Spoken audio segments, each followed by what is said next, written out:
Good evening and welcome to another episode of Politick'N as usual, the Black Friday edition. I am so excited about this conversation tonight. We are going to do a deep dive into racism versus prejudice, and we're going to talk about the N-word and the many facets that it has throughout our community. We have an amazing panel tonight. I want to introduce you to them. But before I do, I just want to basically tell you how this conversation was inspired. I know that we are patiently waiting to see who our next president of the United States of America will be. And we've recently kind of been glued to the TV with the Supreme Court nominee, who is now the Supreme Court Justice, Mrs. Amy Barrett. And the conversation or questioning between Senator Booker and Amy in regards to her thoughts on racism and how she views the N-word. So that's kind of where this whole conversation started. This is a wonderful panel. We got both sides of the conversation. So I hope you stay tuned and continue to watch and enjoy it. So tonight, I would first like to introduce my lovely friend, Blake Wiggs. Can you tell the audience who you are, a little bit about yourself, please, sir? My name is Blake, and I am from Greenville, North Carolina, but I live here in New Bern. And I'm a research scholar at the Friday Institute, which is in the College of Education at NC State University. And prior to that, I used to work here in Craven County Schools. Oh, you're an educator. That's good. Okay, so second on the list, I want to introduce a good friend, Jermaine McNair. Please tell them who you are and what you do. What's going on, my lovely people? I am Jay McNair, founding director of local nonprofit in Greenville called NC Civil.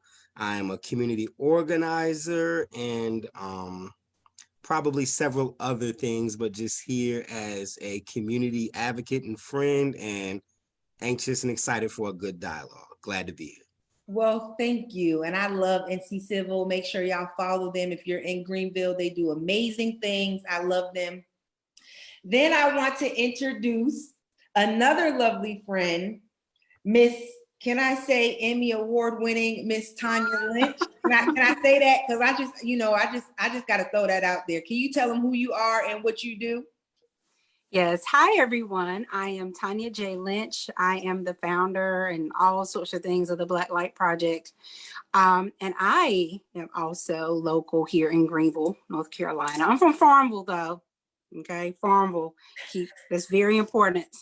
Mom, wife, entrepreneur. I do lots of things, wear lots of hats. I've known Jermaine for a long, long time. He's actually in the original Black Light Project. So I'm glad to be here. Thank you so much. Well, I'm so glad to have you on here. I think you are a beautiful woman. I always see that you have, you go live on things and you give your perspective. So I was like, let me call her and see if she wants to hop in this conversation. Jermaine, the same thing. I see you popping up all the time.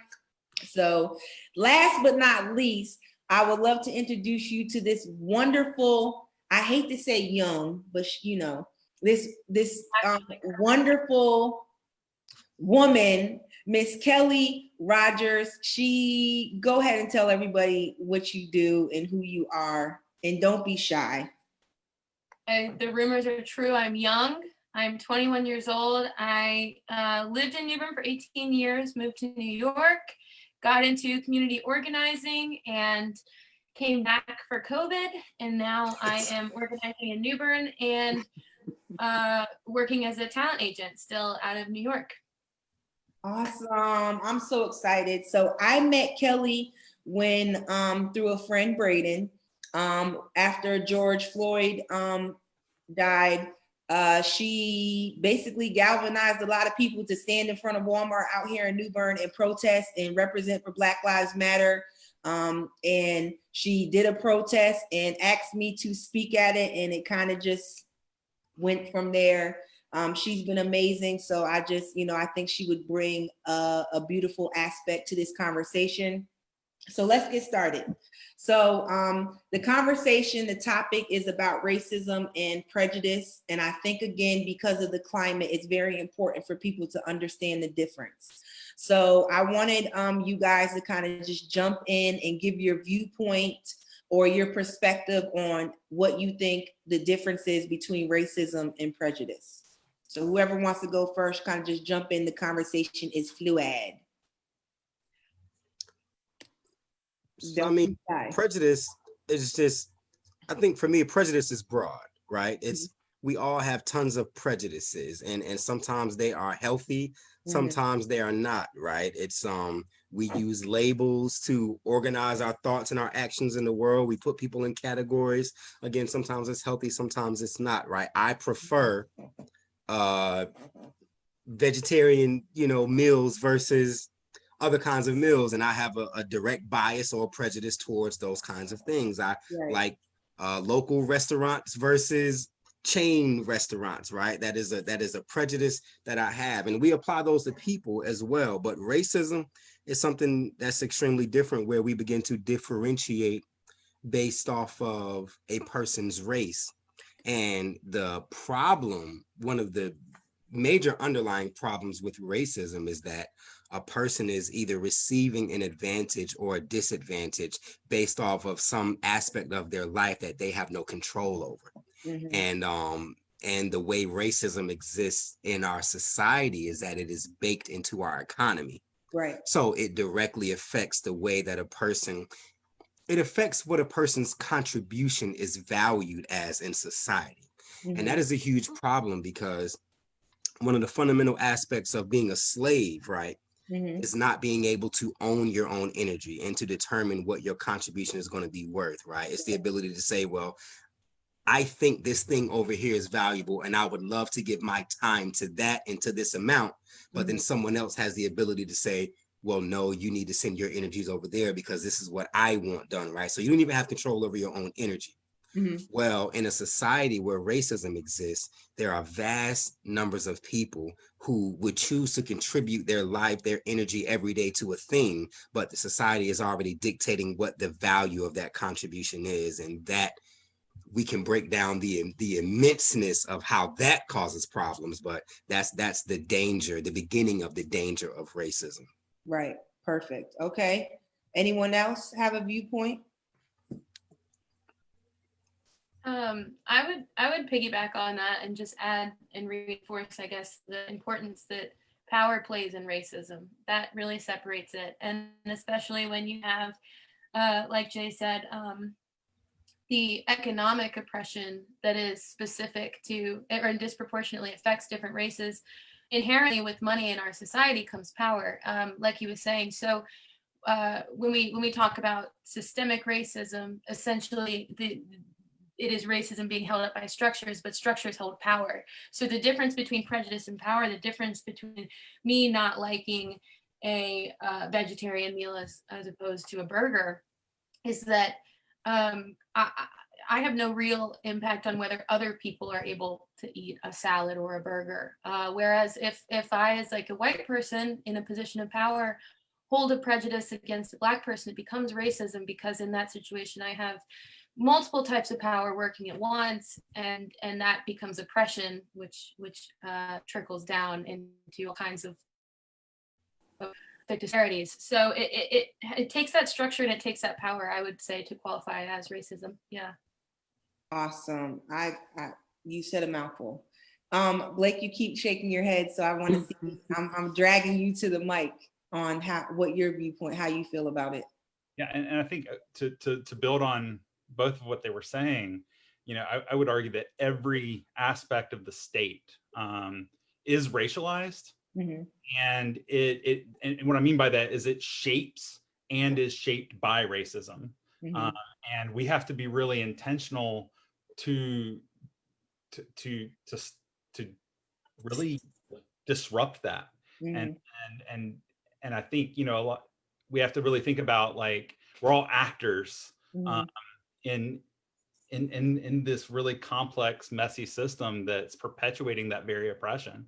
And I think that's the difference between prejudice is again what what Kelly was saying is like, it's the way that power is acting in that.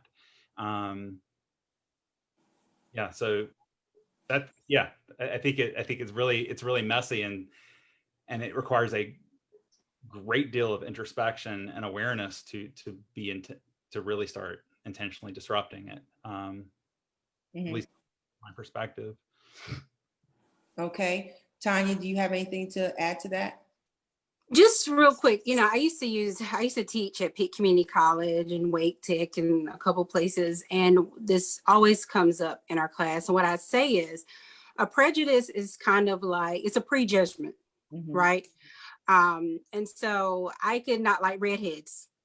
And in my class, going to what Kelly said, in my class, redheads can perform poorly. In my single class, I don't like them.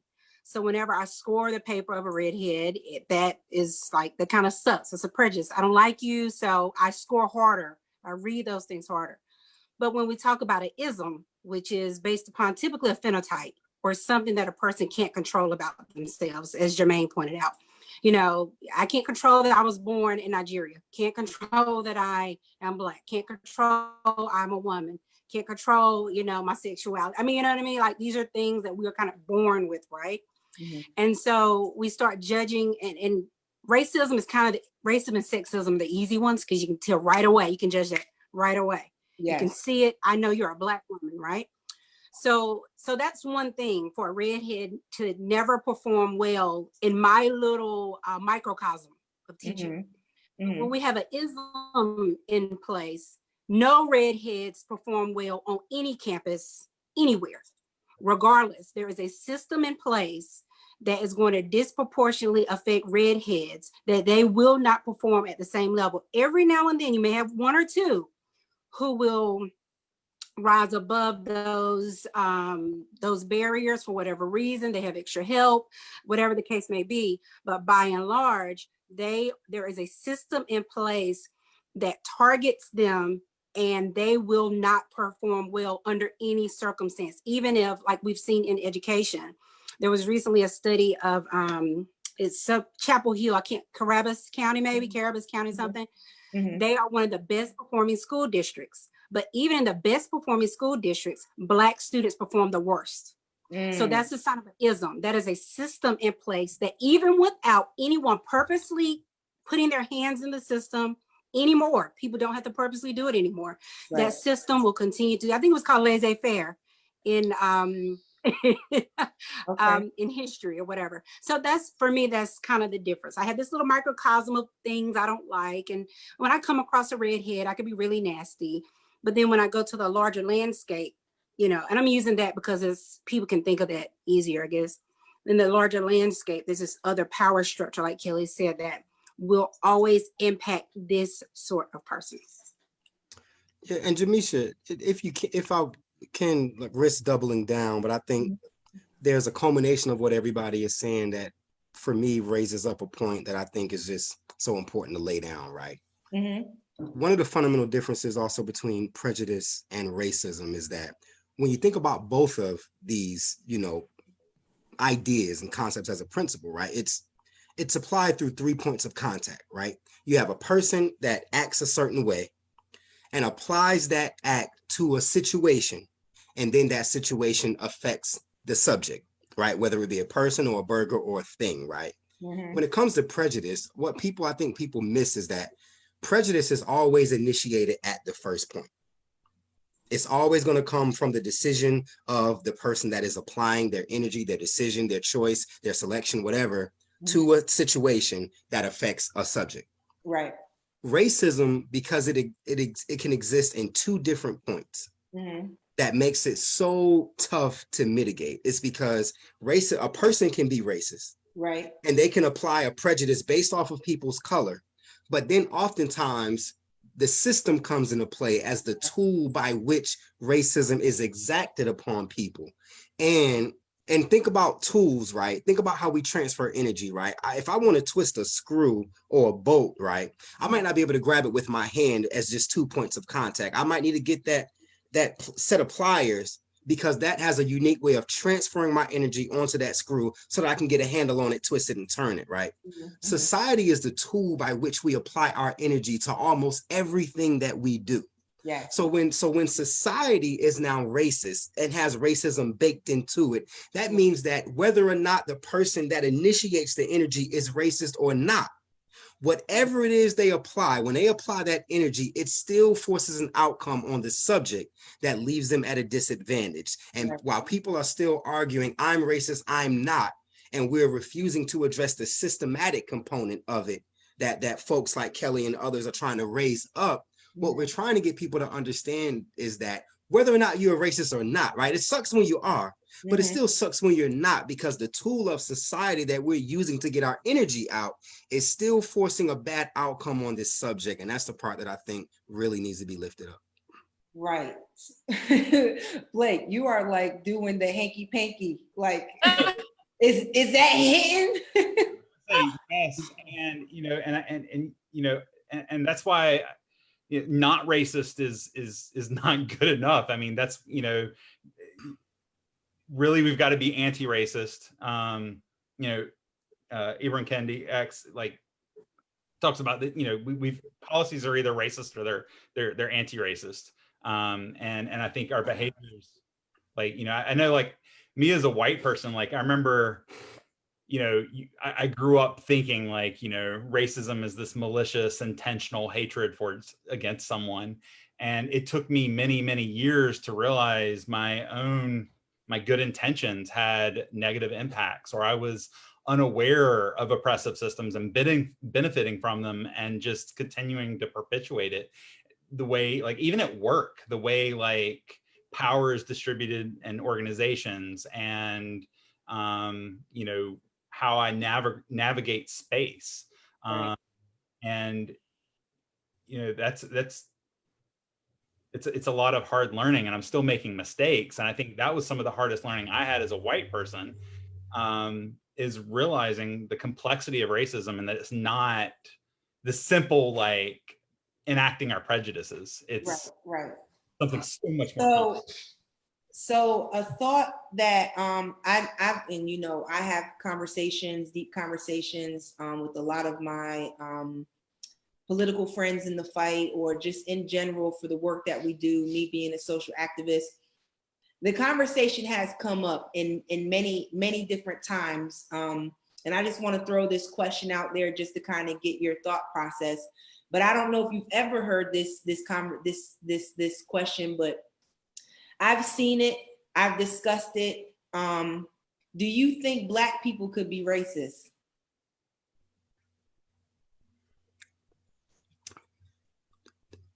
I'm going first again.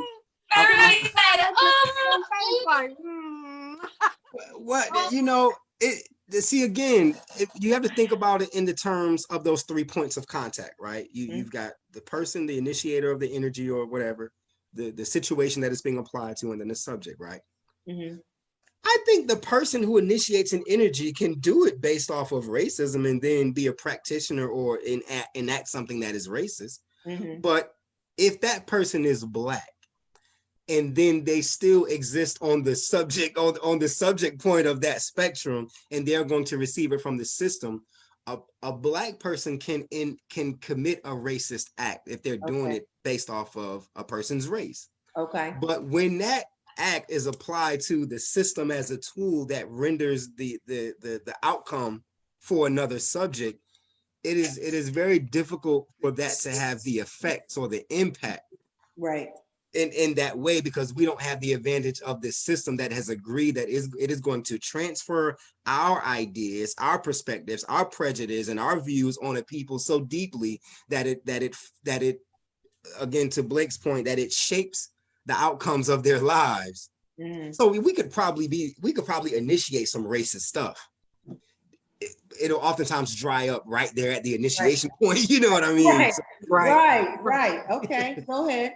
I think also, when we look at people who are in the political realm of a Candace Owens, for instance, who is in a very good position, financially stable position, what I see is demographics of people who are marginalized in this country have a tendency that once you escape that expected level of performance, some people close the door behind them, and other people will turn around and keep pulling people up and keep saying, come with me, come with me, come with me. This happens in all communities like that. You know, we see that power structure too in the gay community with white male gays, cisgendered gay men. They have been largely accepted now into our culture and often say things that are transphobic or exclusionary to other identities. Are they being homophobic? I think that, like Jay was saying, I think that, yeah, they still open the door to bolster homophobia. And it gives almost people a pass to say, well, a gay person said it, so why can't I?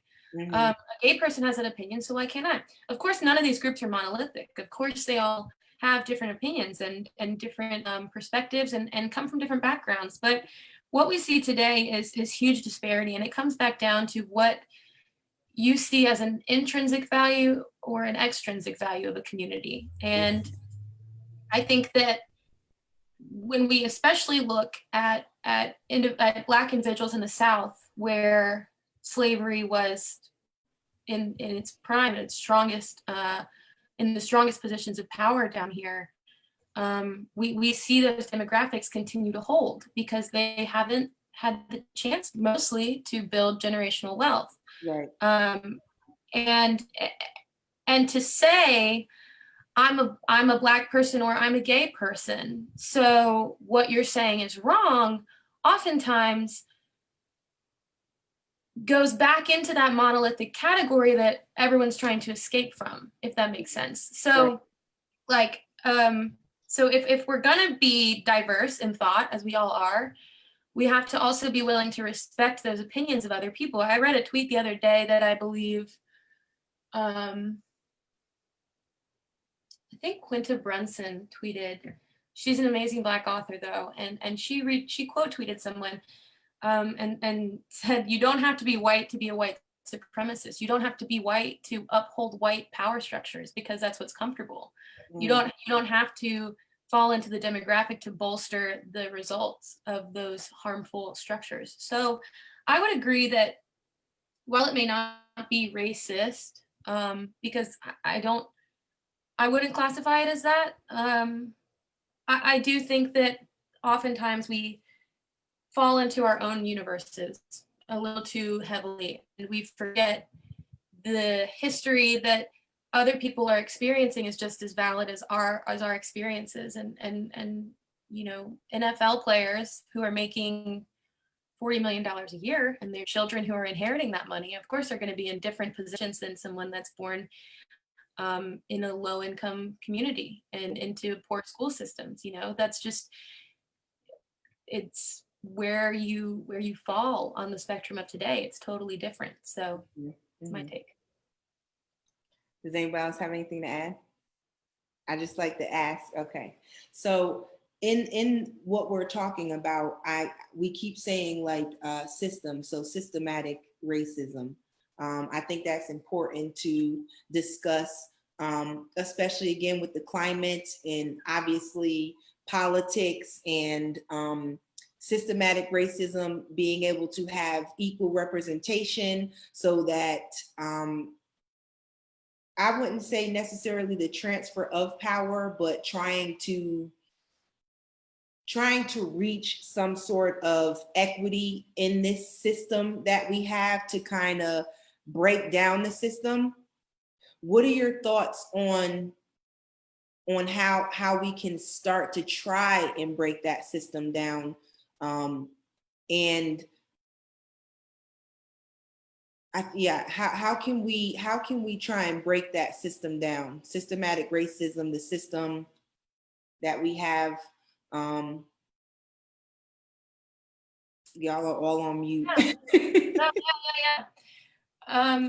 Tanya, do you want to go?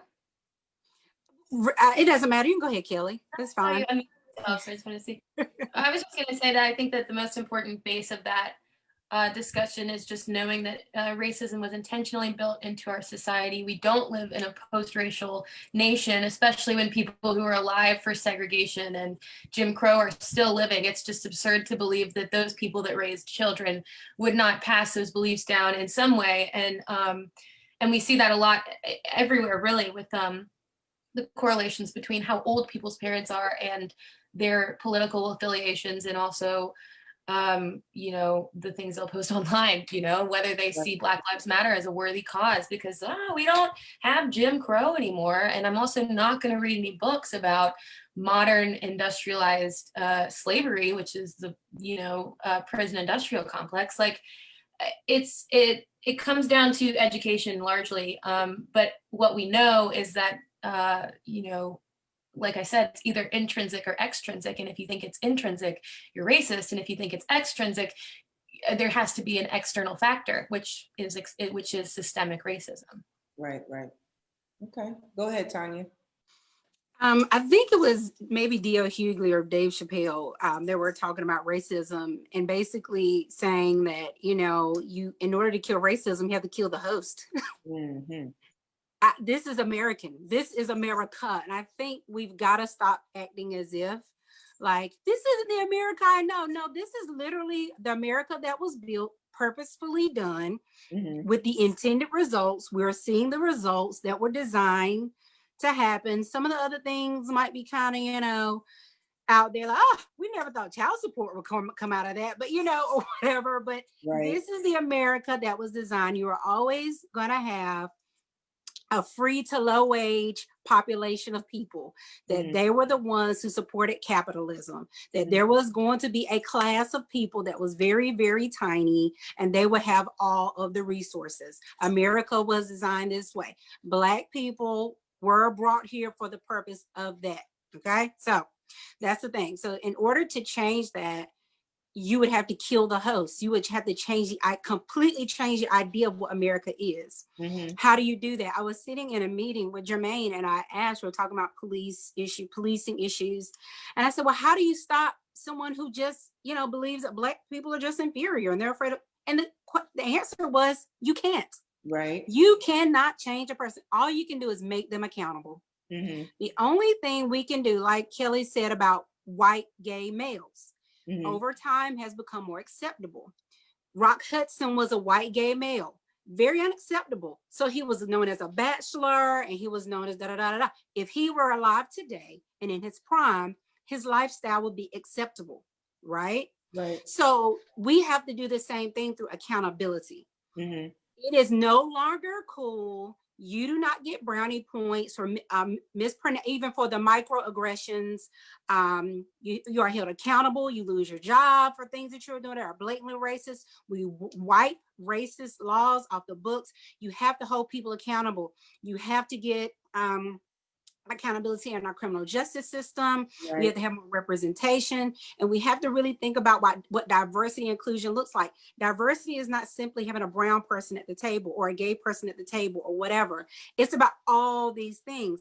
And what happens is your mindset just becomes less cool. Nobody laughs at your freaking racist jokes anymore, and they look at you like you're crazy. So guess what you stop doing? You stop telling them. I have a very personal story. I know someone who said, he's a friend of mine. He said, it's about a decade ago, he said, yeah, if my son was gay, I would beat it out of him. And I said, well, did you beat it into him? And he was like, what? And I was like, I'm trying to figure out how you think you're going to beat out of that child. If your child's gay, we don't even know, out of him. And he was like, oh, well, okay. Fast forward, it came up again in some random conversation with his friends. And he was like, that's my child. I'm gonna love my child regardless. What? So wow. It's about that conversation is no longer acceptable. And you're held accountable, and you're made to think about your decisions. You're made to think about what you're saying and why that's wrong. That's the only way. I mean, I have other ideas, but that's the main thing. Yeah, peer accountability. That's what I think the biggest material benefit of Black Lives Matter has been so far, is this conversation has started on an enormous scale. There's accountability now. And conservative people who want to preserve whiteness before they care about fiscal policy, which is really what it normally comes down to, have this huge issue with kids saying, I don't want to be friends with you if you don't support Black Lives Matter, but I don't think they truly understand the material benefit of making racism uncool, of saying this is the standard now to be accepted and to be respected. Actually, respected is probably the better word. It's totally it's totally up to us to enforce that peer-to-peer accountability, like you said, and not to shut the door when you're not around Black people, for my white waters out there, and cave. That's when it counts the most, is when you are, like you said, one-on-one. Yo, that's not cool. Don't say that. Or like, why would you say that? Those are the most valuable call outs you could possibly perform. Yeah, yes. Now I'm looking at Jermaine. Do you have something to add? You look so distraught. You're muted. Yeah, probably too much to add. This That's all question, right. We here for it. this question really pains me because of the answers that it forces out. And that's the whole uncomfortable part that we need to get comfortable with. So one of the, you there's a few things you mentioned that I think probably could benefit from being separated, and then dealt with individually, right? You talked about this idea of building equity in a society that's already functioning with, race being how we are counted, right? So this idea of majority, minority is based on the idea that we're intentionally counting Black people, and like we don't even count white people by their origins, right? It's like if we actually divided white people up and counted like you're German, you're Russian, you're Irish, you're Scottish, you're whatever, there wouldn't even be a majority, right? It'll be a bunch of little groups that are all at these unique backgrounds, unique ethnic origins, and so forth and so on, right? But it's like, in order to create the majority, we don't even ask you if you're white what your background is. You know what I mean? We actually intentionally lump them all together. And then we ask, if you're Black. So now we create this numerical minority that doesn't even exist, right? But we bake it into the way that our society functions. One of the saddest realities of that is what that means is that according to the system, in order for equity to be built in the system, whenever we discuss that, one of the saddest states of being Black in America is that in order for change to be created, white people have to agree. That's and your fate is in the hands of, because it's a thing to where if we're trying to push for policies and laws and things of that nature, right, they got to go to a vote. They got to, you know what I mean? It's like if white people who represent the majority if they don't decide to say, well, we agree with that, then you can kick and scream all you want. Your only recourse is to burn mess down, because you are truly at the mercy of whether or not they decide to buy into this mess you're saying. And they don't live it, they don't experience it, so they have to intentionally delve into it, as Blake keeps mentioning, in order to even deal with it, right? So the fact that we have to live this life at the mercy, socially, right, of your decisions, it is the equivalent of someone walking into a social function and physically assaulting me and throwing me on the ground and then beginning to like just kick me and push me and beat me, and everybody is still in the party dancing. And I'm almost within an inch of my life, and I know that the only lifeline I have is if y'all will stop dancing, because it's not happening to you. Right. And get this thing off of me. But you are standing right there dancing, having a good time. And it's to the point where whether you're racist or not, right, your silence now becomes violence against me. And now in order for me to save my own life, I've got to disrupt your comfort. No matter what it is, I've got to bust out your windows, tear up the comfort that you have, because your comfort is killing me now. Right. And it makes no sense that someone should have to live in that. So equity is tough because of that. Now, here's the reason why it's tougher when we start talking about not even how to establish it, but, within the structure, but in how do we as humans begin to work towards it, right? That's also problematic, because let's say if white people all of a sudden decide, we agree, we rock with it, right? Racism, the structure of it, it's based on centrality of power, not just power, but centrality of power, right? Right. So now, if white America says, man, we agree, we're ready to get into this thing.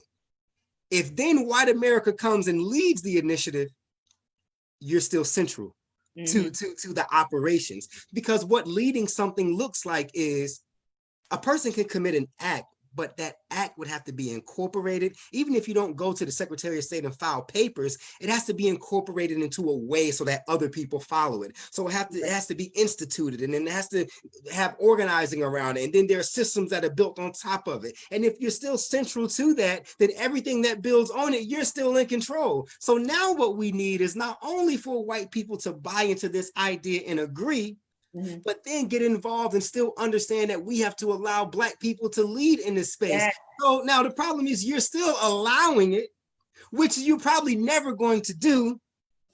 But then when we lead it, we've got to be able to lead it in our way according to where we are in our communities at that time. And maintain it. So then we've got to understand that us leading it may not look like your institutional structural experiences of the standards of what you think is supposed to look like, because what they do is they say, well, we've got an organization in our community right now that has been under Black leadership, but if we're honest, it just didn't go right? We're not going to name that organization, but it didn't go well, right? So the folks higher up, they said, man, these folks don't have the wherewithal to be able to do this the right way, or whether they have it or not, it's just not happening right. So we're going to bring the white boys in, right? This is literally what they said behind closed doors, right? So we go and get these folks that they know have the skills, bring these white boys in. All right, great. The thing starts running well. They're getting grants. They're getting funds. The stuff is happening in a better way. But nobody stopped and said, all right, if we're going to bring you in and make you central to this, we're also going to ask you to take each one of your positions and have a Black person from the community serve as your apprentice for a year or two, so that there's a transfer of power for however long you have to be here. Because if you're not willing to transfer that power, then what happens is that's actually what we call colonizing. Because I'm sending a resource structure into your community that in order for those resources to be managed and moved and delivered into your community, I've got to also send this white structure in there. And also all the money that goes into those communities stays within the pockets and is brought right back out of those communities. And those guys have continued to build their skills, their resumes continue to grow, their experiences. They can go to the next state and say, well, I built an organization in the Black community and help things, and they still going to get more money. Meanwhile, the community never increased its capacity because they were never able to be central. So we've got to walk through the levels. And the last thing I'll say is that we've got to stop diagnosing the people, which is, I guess, goes back to what I said first, right? We say, well, all right, these guys, these folks over here that are suffering from all of this BS, right? Now they have educational disparities, healthcare disparities, mental health disparities, criminal justice disparities, employment disparities. You know what I mean? It's just crazy, right? So how do we fix them? So they call folks like me and other professionals, and they're like, well, I'm just a little magic little guy that can go sprinkle fairy dust on Black people and make them stop doing what they do or whatever. And what they fail to realize is that if you want me to be effective at any solutions, I'm gonna have to sprinkle some magic fairy dust on your entire organization and restructure the way you do things in order to make this work. And for that to happen, think about the levels of death that we just had to go through in order for that to happen. But I promise you, it's doable. Yes. It can be done structurally, but the folks in charge got to be willing to sit back, listen, and learn. Yes. And I'm sorry, the last thing I'll say is sometimes one of the most ridiculous things, you say something like this to a white organization and they say, well, what can we do? Right. Well, right. Let's talk about what's baked into that thought process, because the whole conversation of, well, what can we do, bypasses the fact that there are all these people doing it already. Right. How about march your butt over there and be willing to be third leg, fourth leg, fifth leg, like you've never had to do before, and back some of these organizations with your time, your dollars, do whatever, and do it in a manner where you ain't the one got to do it. How about just let somebody tell you what to do, fall in line, but you're too afraid to stand behind Black leadership? So the way you automatically think about it is, well, what can we do? Because in your mind, you're still going to come in and be central to the solution. This thing, I mean, there's so many levels to it. It's heartbreaking. And Listen, you said a mouthful, and I totally agree. I I agree and understand, but I'm gonna play devil's advocate. But then I want to go to Blake for him to say what he needed to say, because he was in the background wilding and doing all this exercise. I was writing about how colonizing mindsets like manifest their organization. So he's already said it. Hey, also, you were insanely incredible. I just gotta say that. That was like, thank you for sharing that with us. Seriously, that was really amazing. So I want to play devil's advocate, because I do feel sometimes in certain communities, you do need to have the support of our allies to kind of jumpstart some things. And that's just my personal viewpoint, because I feel like sometimes people of color don't feel that their voice is important enough to be in the forefront. They may not have the resources to be in the forefront. And so I do think it's important to have that partnership, but I also believe it's very important to have that transfer of power, and for, I want to use the word, for our allies to feel equal. You know what I'm saying, where they're okay with Black leadership leading things, you know, Black business being growing and booming in different communities, and it's not a jealousy, or it's not a, well, we're only going to let them get so far in what they're doing, and then it kind of turns into Wilmington, the different things in history, Tulsa, where, you know, we get too big, where we don't need their help, you know, so we're not clocking into their business. We're entrepreneurs making our own money, and we don't need them anymore. And it's like, let me throw a wrench. That's kind of how I feel with that situation, in regards to having the transfer of power, and you know, getting to a point where we can chip away at this racism and systematic racism, and people of color being at the forefront and being supported and having that foundation. I want to bring up something. My friend Talina Massey, she went to a TED Talk in Raleigh on November 1st, and a gentleman that made the Cut Buddy, or whatever, the little haircut thing to help you, he made a great point. He was telling his story, how he was on the Shark Tank. And he made the comment that we're in a day and age where we need people, our allies, not to donate to us anymore, to Black organizations or people of color and anything that we're doing. We need people to invest. We need white people to invest, because if you donate, it's like, okay, hey, Black Lives Matter, let me donate some money, and I'm not gonna push any initiative forward. But if I invest in you, in your business, or what you're doing, that means I have a vested interest to see you get to a certain point. I'm sorry, something just popped up. Do you understand where I'm coming from? I do, Okay. but feel free to donate though, because no, we can't take donations. Yeah, I think something, Jermaine, someone said along the way was the issue of comfort. Okay, so I think that's a big problem. Is like we're so concerned about the comfort of white people that we can't even break ground, because what happens is when you make the conversation super comfortable, you're actually just providing excuses for why it exists, and you make them feel okay with what they're thinking and feeling. Yes. They should not feel okay. Right. I live as a Black woman in an environment that when I walk into a room, I'm seen as angry, loud, ghetto, whatever, automatic, right? Yes. And I know that.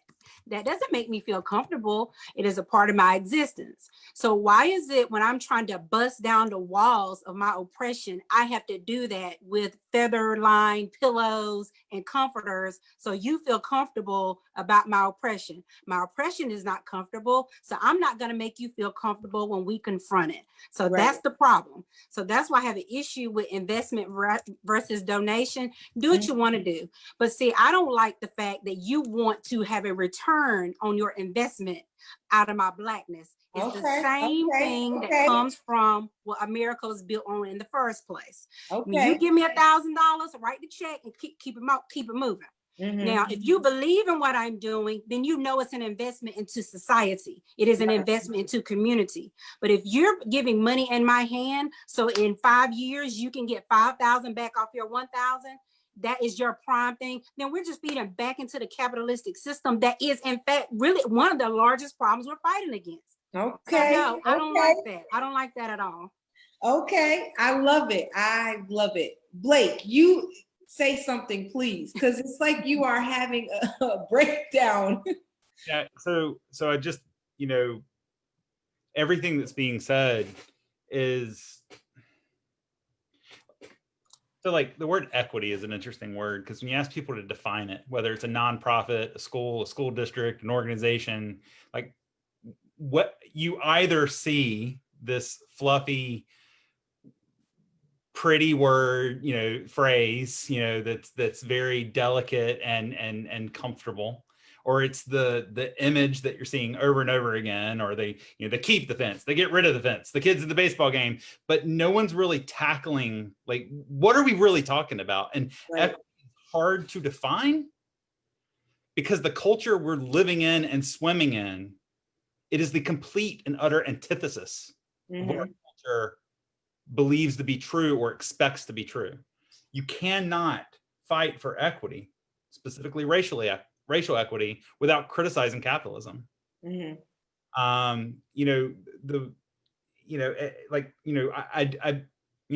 is a social construct in the sense that it's constantly changing to maintain a class, and some groups move out of that, and some groups can't. And so it's interesting in that I go back to every aspect of our society is racialized, and it's either shaped by or it's continuing to shape what do we mean by race and racism. And as far as when talking about the solutions, to talk about like what Jermaine was saying, it's like like the invisible culture that white folks can't see, that I didn't see until a certain period of my life, is how power is distributed and moves and interacts in society. And when I'm working on a team with people, it was invisible until it wasn't. And so I do believe that there is some transformative internal work that white people have to do. But I also believe that people of color have work to do too, because we're all impacted by white supremacy. Whether we like it or not, every aspect of our society, our thinking, the way that we're either fighting against or benefiting from. And, there's spaces and conversations and work that I need to do that's different than others. Right.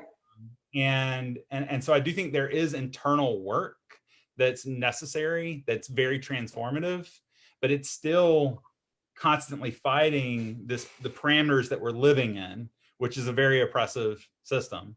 And that being said, like, I can't speak for anybody else other than myself.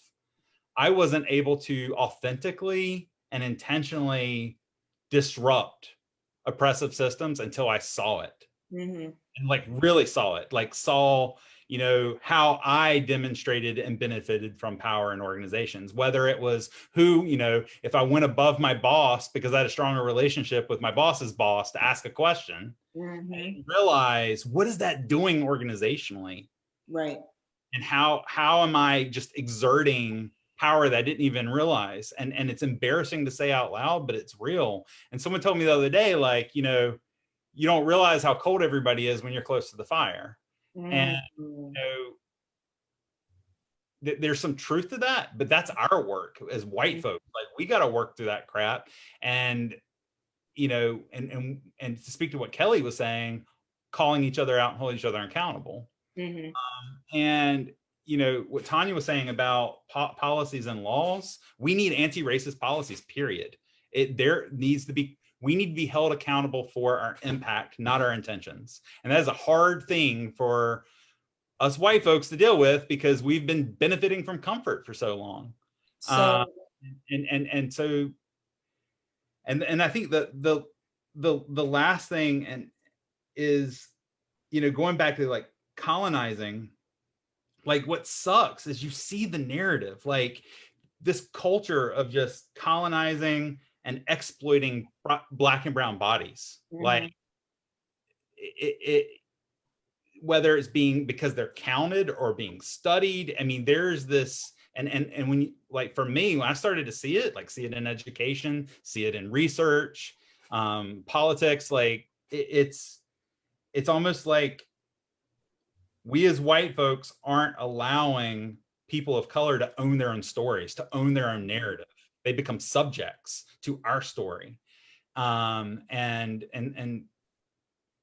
don't even like, it's got to be disrupted. And I've been reading a lot of Derek Bell's work lately with critical race theory, and interest convergence. Brown versus Board of Education. I was taught it was a result of just the civil rights movement, and realizing that it was because white folks in power didn't want to look bad globally, and that was, I don't know, it was eye-opening. So, and Jamisha, I don't want you to go forward. I don't know if you have. I don't know if you have. Remember my.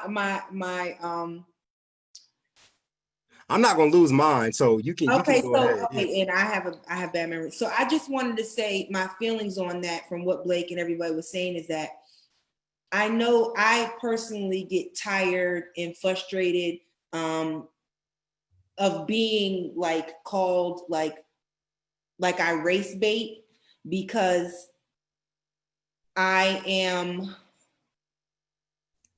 calling out what I see is systematic racism, especially within the power that I have as an alderwoman, because I make policy and I interact and I'm sitting in a seat where I can make votes that, can potentially affect people of color on that board with anything. And I just get frustrated just trying to get people to understand what we're talking about. Like, there's a news story popping up every hour, of something that was going on. And I know white people are allies, not allies, but people that don't understand it. They're, I get comments of it's like, well, why is it always race? Or, why are you pulling the race card? And so I get frustrated about that, like what Tanya was saying about, when you walk into a room and you point out certain things or you correct certain things, you're an angry Black woman. So I get it. And yes, I am a Black woman. I'm a light Black woman, if that's what you're laughing about. No, I'm just laughing at the absurdity of the idea of someone telling you you're pulling a race card, right? There are always certain measures that are built into everything that we do, right? The bottom line is built. The bottom line of the capitalist system is built into everything we do. You're not going to have too many conversations where they're not going to talk about, okay, what's the budget? Right. It's automatic. We got to bring it up because we have to ensure that the finances of this thing as it plays out is going to happen in a manner that makes sense, right? Now we're going to talk about the budget, and we're going to talk about, all right, is there a plan in place, right? Do we need to see the full, project overview statement, then we need to see the deeper details of it, because if that's not taken care of, you don't have a mission or vision, then you're going to have mission creep and all these other things, right? And so what's the problem with having this other element there that says, let's make sure that we guard for racial outcomes, right? To ensure that things, I mean, that should be, you know, baked into the understanding of what we need to do. So I just think that it's absurd that we'll uphold these other values, but this one here is a problem. But the thing that I wanted to just add clarity on is that I absolutely agree. Not only, I won't dare say that, yeah, we need outside people from out of the most vulnerable communities to come in and bring, no, it's not even that. We need everybody. I mean, everybody needs everybody, right? It's just a fact of human life, right? So no one should be excluded. But we do need frameworks to support people and guide people as they step into spaces so that they can do things in a way that is of good order, that's going to have, you know, it's always inputs, process, outputs, outcomes, measurement, new inputs, right? So we want to make sure that that's working properly in everything that we do, right? So what we have to do for our communities is go back to what Blake said, right? As he said, it's very difficult to affect change in this if I can't see it. So what we need to do is make sure that you can see it, right? So getting back to your question about not so much whether or not folks should come in and help or not. No, it's not at all it, but the how, the framework. Here's the deal. It's not enough to come in and just help. It's just not enough, because the reality is what you're saying is that your values align. Okay, great, right? But if I'm going to build an organization, I'm not just going to ask you your values. That's not enough. All right, yeah, you might want to improve the disparities, right? You want to push more education. You want to push more, you know, home ownership. And all right, our values align. But when organizations come into communities, there are also organizational norms. So, and it is very possible for your values to align with the community, meaning we all want, our organization moved in, we want to help get better jobs, we want to help get better things. But if I then enact a way that my organization is going to operate and the organizational norms do not line up with that community, meaning I'm always going to hire from the outside because, hey, the training and the skills and the experience is typically outside this community. So I got to bring people in. If that's a norm of my community, and then the funding that I bring into my organization also brings with it a model that is adopted from the same institutional structures that have those same barriers built into them, then what is happening is my hiring process, my organizational structure, now the same way those community members can't go out there and get a fair shake and be able to fully participate in the institutional structure outside their communities, now we're literally designing and implementing structures in their communities that they also can't participate and lead in. So that's where the colonization comes in. So now that's just calling out. Hold on. Based on that though, to me, I feel like that's a form of investing, meaning let me give the solution. Go ahead. Let me get the solution, right? So now, as only thing you need to do is understand sometimes the difference between direct services and capacity building. It's not that hard, right? You come in and you say, all right, I'm not going to come in, because if I'm going to come in with my organizational structure, what happens is the funding model is oftentimes forcing me to focus on direct services rather than capacity building, because direct services is easy to count. See, I can report to Z Smith Reynolds how many people came to my job training class and how many heads sat in the seats. But it's much more difficult for me to report how I was sharing power and how I was like engaging with people, because that's not going to show up on a balance sheet as well. So again, so what happens, right? Think about this in terms of like healthcare, right? If you break your arm or break your leg or you're bleeding out, right, we're going to send you to the emergency room for emergency services. And the only job of that is to stop the bleeding.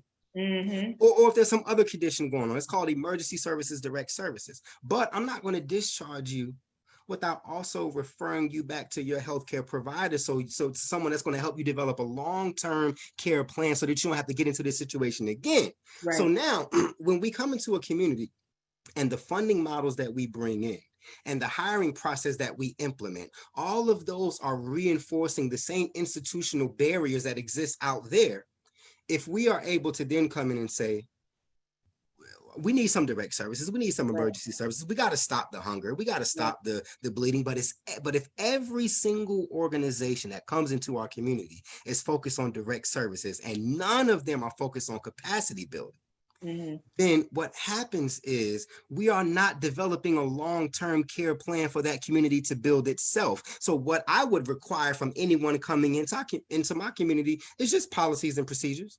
To say, all right, can our funding sources implement standards, equity standards that say, if we're going to give our dollars to your organization, we're going to need you to be doing 40% direct services, but we're going to need to see 60% capacity building so that you show on paper how you are building the capacity of that community to build itself. It's not that difficult, but we've got to actually paint it out, lay it out so people can see it, give them guidelines on how to come in our communities and show them how to do it Right. Yes. That's a mouthful. Does anybody have anything to add to that? Yeah, I think that all of that is like the key key component to white people being involved in this moment, because it is, I mean, if we're doing this because we see some material benefit for us, for yourself, you're basically doing the opposite of what you're setting out to do. But if you see it as like the philosophy behind like a linked liberation, saying that that I'm not comfortable until you are comfortable, that I'm not going to sleep comfortably in my bed until the families in Craven Terrace are sleeping comfortably in theirs. That's where the emotional connections sort of come together and tie up. However, also, Blake kind of mentioned it and touched on it. White people have such different work to do. And when we try to start marrying the two things, it gets really messy and becomes that intrusive, counterproductive, insertion into this thing that we can't even speak on to begin with. So how in the hell are you going to, like you said, Jay, walk into a Black institution and say, what do you need from me? Like, what can I do?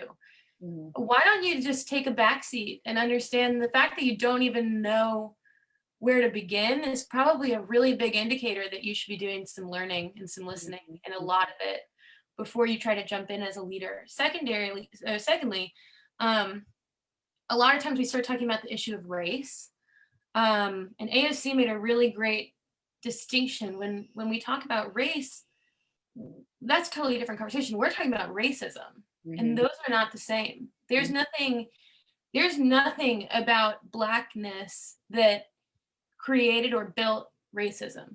White people did. And so white people are the ones that in the hierarchy of the impact of race are responsible for intentionally dismantling it and obstructing it and making people uncomfortable and holding people accountable. We're not to go build in the Black community. That's not what we're called to do, what we're meant to do, what our involvement is in this. We are absolutely in a position of redistribution of wealth, of power, of total dismantling, so that the Black community can build underneath that, and in place of that. And every generation has a moral obligation to advance the material conditions of the generation below us. And so if we pass this on to our children, we have failed. We have absolutely failed. If we don't leave this planet knowing that we did all that we could to mitigate the most amount of suffering, we've failed. And so when it comes to race and racism, white people have a lot more learning to do than anything else. Yeah. And that's kind of the biggest distinction that I see, especially in large scale organizing, seeing the ways that movements that have happened in the last 4 years, these huge marches. March for Our Lives is a great example, the one that I did in specific. In New York City, we don't have a school shooter program. We have a urban crisis. We have domestic violence. We have inner city violence. White kids don't need to be talking about school shootings in New York. We need to be giving the stage to every Black organization that has been doing this for years before any of us came along and decided that we were going to march our little asses out there and do something about it. It's so offensive to say things like when people try to divert the conversation from dismantling systemic racism and saying, well, there's a lot of violence in poor Black communities. What are they doing about that? How dare you say something like that when organizers are busting their asses every single day to continue to look after their community, to continue to care for the internal struggles? They don't need you coming in there and diverting from that. They don't need you going into those spaces and acting like you have any clue of what you're talking about. Mm-hmm. And that's hard for white people to hear for some reason. Mm-hmm. I get so disappointed by a lot of the performative activism that's come out of this summer. And I see so much opportunity for us to continue this conversation after the election is over, but we've got to not only set the boundaries, set the expectations and exceed them, but also we have to do it with integrity, because this is a meaningful moment. It is a crucial moment. And the worst way to go about it is by co-opting and colonizing on a plight that existed long before George Floyd died. Mm-hmm. Black Lives Matter didn't pop up overnight. These issues weren't born because of one single act of racial violence. If you walk into a room and any of this is surprising to you, you need to wake up. You need to wake up and listen, because that's what's most astonishing to me, is the idea that any of this was created because of a radical left ideology. It hasn't stopped since the civil rights movement, and it started long before then. Right. So I think that the imperialistic nature of the way that white people have all of a sudden decided to care, that it becomes optional. And that's where you need to really check yourself and say, if I'm willing to walk away from this conversation, then I need to sit back and listen and wait until I'm really ready to enter it, because it's just too important. It's lives, it's human beings, it's lives. And it will make a enormous impact in the next generation and the work that they will hopefully not have to do, but what they're passed on, what are we passing to them? And it's far more complicated than I think a lot of the media portrays it to be, which is, read a book and you're good, Yes. You don't need to be building organizations. We need to be joining them. We don't need to be, trying to create additional power structures for white people to help. White people just need to help, just need to jump in where they are welcomed. And that is at the complete discretion of the Black community. I don't feel like people understand that when they try to say, what can I do? I don't think they really mean, what can I do? Feels a little backhanded. Yes. So Tanya or Blake, do you guys have anything to add to that? You're good? Blake? Okay. So Jermaine, you have anything else? Kelly brought up something about this idea of just being clueless as to how to do it. You know what I mean? And just, like, I just want to be clear that this thing in Black America is so different than what everybody's talking about. Mm-hmm. This is a very different thing that's happening there in those communities where we were born and grew up in. Let's be honest, America in general has never figured out how to build sustainable communities. Mm-hmm. We just don't know how. Right. We practice land migration, right? We start off with the central, uptown where everybody used to live. And then as time progressed, we buy up land on the outskirts, move that out, waste that away, but move further to the outskirts, waste that away. And typically with 100-year cycles, then we decide, let's come back in and start to do revitalization. We've never, ever, ever in America figured out how to build sustainable communities. Stay there, stay where you are, and just continue that thing in perpetuity so that it continues to live and thrive and produce. That is not within the skill set and the DNA skill set of America. What the reason why this thing is so unique, and I'm not afraid to put it out there, is that Black and brown communities have been the only ones that have had to stay. Because of their inability to be able to participate in the growth and the land migration and the development of new neighborhoods and move out there and do what you do, ever since the beginning, we have had to stay. And work on this thing as to how do we then, without the newness, without the new roads coming in here and opening stuff up with new infrastructure and all of that, we've had to figure out how to take this thing like no one else has, let's be clear, and figure out how to work it out. America ain't there yet. Right. It looks like we're losing. It looks like we're under the gun and we're not getting it right. But what you guys are doing in mainstream America ain't even close. Right. So this knowledge that exists here is so important.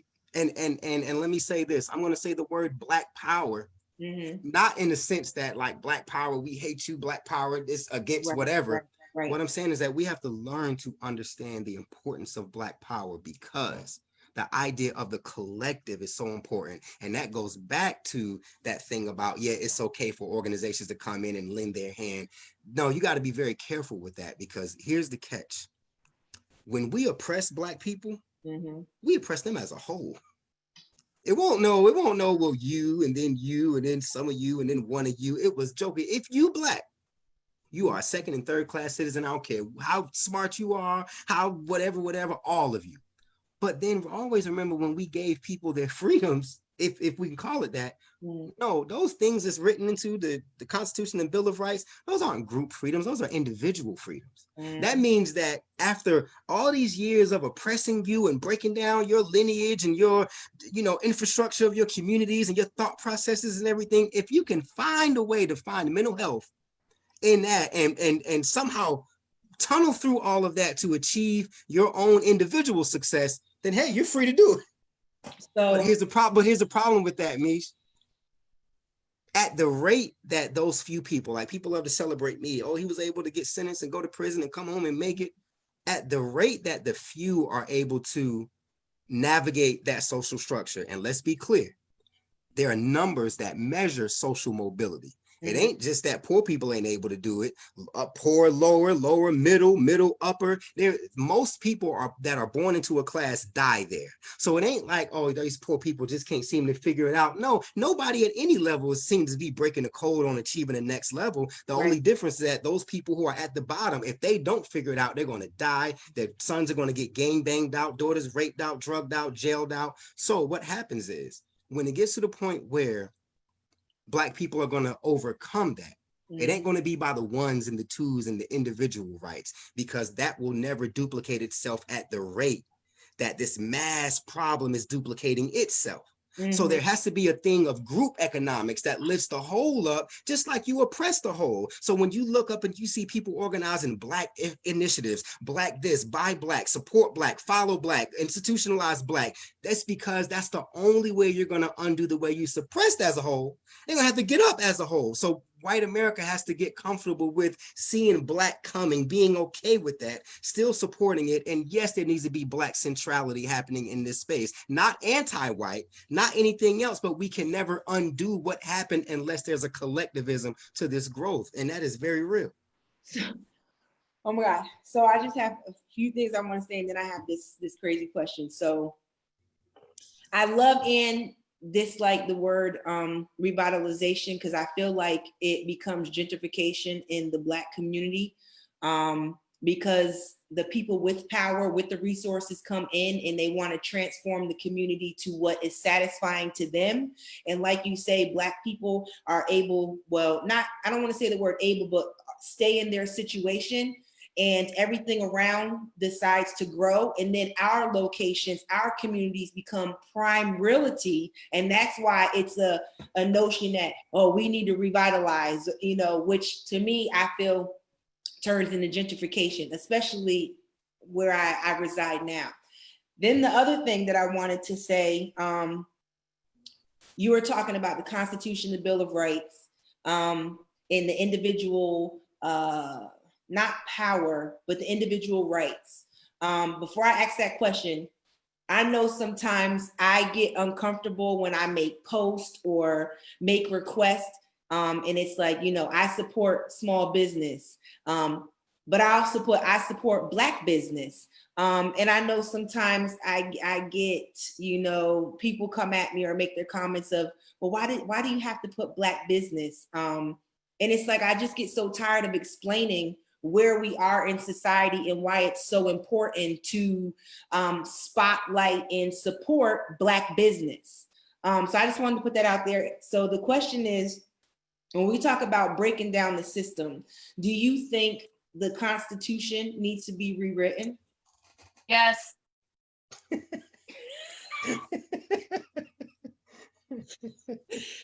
Okay. Of course it does. Yes. Now there are people that feel like that is just absolutely the wrong answer. It's too radical. It's disrespectful. You're not patriotic. It's so old, and I understand it's the foundation of America, but I mean, I just feel like some policies need to be revamped to include people of color, Black people, and we can't feel weird about saying that. And I know sometimes I do get weird about that because I just don't want to keep having these exhausting conversations with white people for them to understand. Because that's where the notion of white privilege comes in. It's like, I say this all the time. I make a joke, you know, there's all these things that go on in the Black community, and white people just, you've seen the movie Bird Box, right? They got their little mask on and they just looking around like they just swear racism is not real. They just swear there's not systematic racism. They don't understand white privilege. So that's why I wanted to ask and get that simple answer about, is that one of the tools in the toolbox to dismantle systematic racism? Is, you know, how do you move forward with pushing that movement of, okay, yeah, I think it's about time we get together and rewrite the Constitution and the Bill of Rights? I am of the belief that the Constitution should be rewritten every 20 years. And here's why. Because originalism is inherently dangerous, considering it does not even have the framework to imagine the world that we're currently living in. And when you try to govern by a document that is so ancient and by originalist principles, I don't have rights as a white woman, and we look at our society today and we think that that is an adequate document to protect and govern the most diverse population, I take issue with that. And here's why, because I think that a lot of times it is used to hide behind those structural, it was used to build these structural barriers, and it is now being used to hide behind to protect those structural barriers. So when we talk about the Constitution, what we're really talking about is preserving an America that worked for about what makes up 30% of the population today. Like, it does not in any way hold any intrinsic value, one. Two, rewriting the Constitution does not mean destroying the Constitution. So these fundamental rights that built America that we do enjoy, we can say we want to keep those in. We want to have free speech. We want to be able to own a gun if that's what we decide to do. But when you rewrite or ratify or protect these basic human rights that we have decided and advance a collective moral code, we lose the tension and the wedge issues that continue to protect the GOP. And I think that if the GOP wants to continue to survive, they have to get on board in some instances. Like the fact that they're allowed to continue to say that we dissent the decision to protect gay marriage of the Supreme Court and want to make it a state's issue. Well, gay people live in all states, okay? So if a state is gonna reject that, like Arkansas perhaps would, you leave that open, you open the door for that bigotry to intrude into someone's life. That if we didn't have the opportunity to dissent against it, and if that's not fathomable, why are we changing it? Things like that, that we bring in these traditionalist principles that are totally weaponized and outdated. And if we wanted to truly respect it as a living document, we would reconsider our underlying material conditions every 20 or so years to stop bogging us down with old, outdated, archaic legislation that's dead in the water anyways, and begin to have the mobility to build an America that is equitable and something that we don't feel terrified of, because nothing changes. Nothing really changes fundamentally when we accept progressive and holistic factors that the Constitution left out because the circumstances didn't exist. Thank you for coming to my TED Talk, Rewrite the Constitution 2020. That's my platform. I love it. I love it. I am cracking up. Okay, Blake, if you don't stop moving in the background and get to the mic, I feel like you have something to say. Like it's a fluid conversation. Good. I'm good. I'm good for now. Okay, so whose responsibility is it to call out white privilege? Is it ours as Black people, or should white people be calling out white privilege to their counterparts? White people, white people, white people, white As people.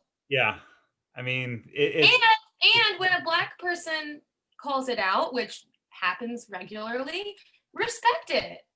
Don't wait for a white person to tell you. Respect it and say, oh, okay, sorry. I will understand why that was harmful and I will correct it. That's absolutely, there's only one answer to that, and that is one, white people, but also doubly, when a Black person calls you out, you have an obligation to respect it regardless. Okay. And I think too, it's like, we organizationally, like think about like the workplace, like a lot of workplaces aren't really ready for, it's speaking truth to power in that way and being so direct, calling out and interrupting stuff when you see it. And usually the harder it is to speak truth to power is evidence of how centralized and inequitable and thick and heavy the power is. And then if you change spaces and then you see it when you didn't see it, it's evidence of how close you were entangled in part of that power dynamic. And so like we as white folks have to do it hands down. And two, I go back to like, we've got to have anti-racist policies. Mm-hmm. There is no such thing as a neutral policy, period. And yeah, so I don't know how this will come across, but I feel like there is white privilege in calling out white privilege, because if, for me, I feel like if I'm a Black person calling out white privilege, I feel like, like you said, workplace, am I going to be fearful to lose my job?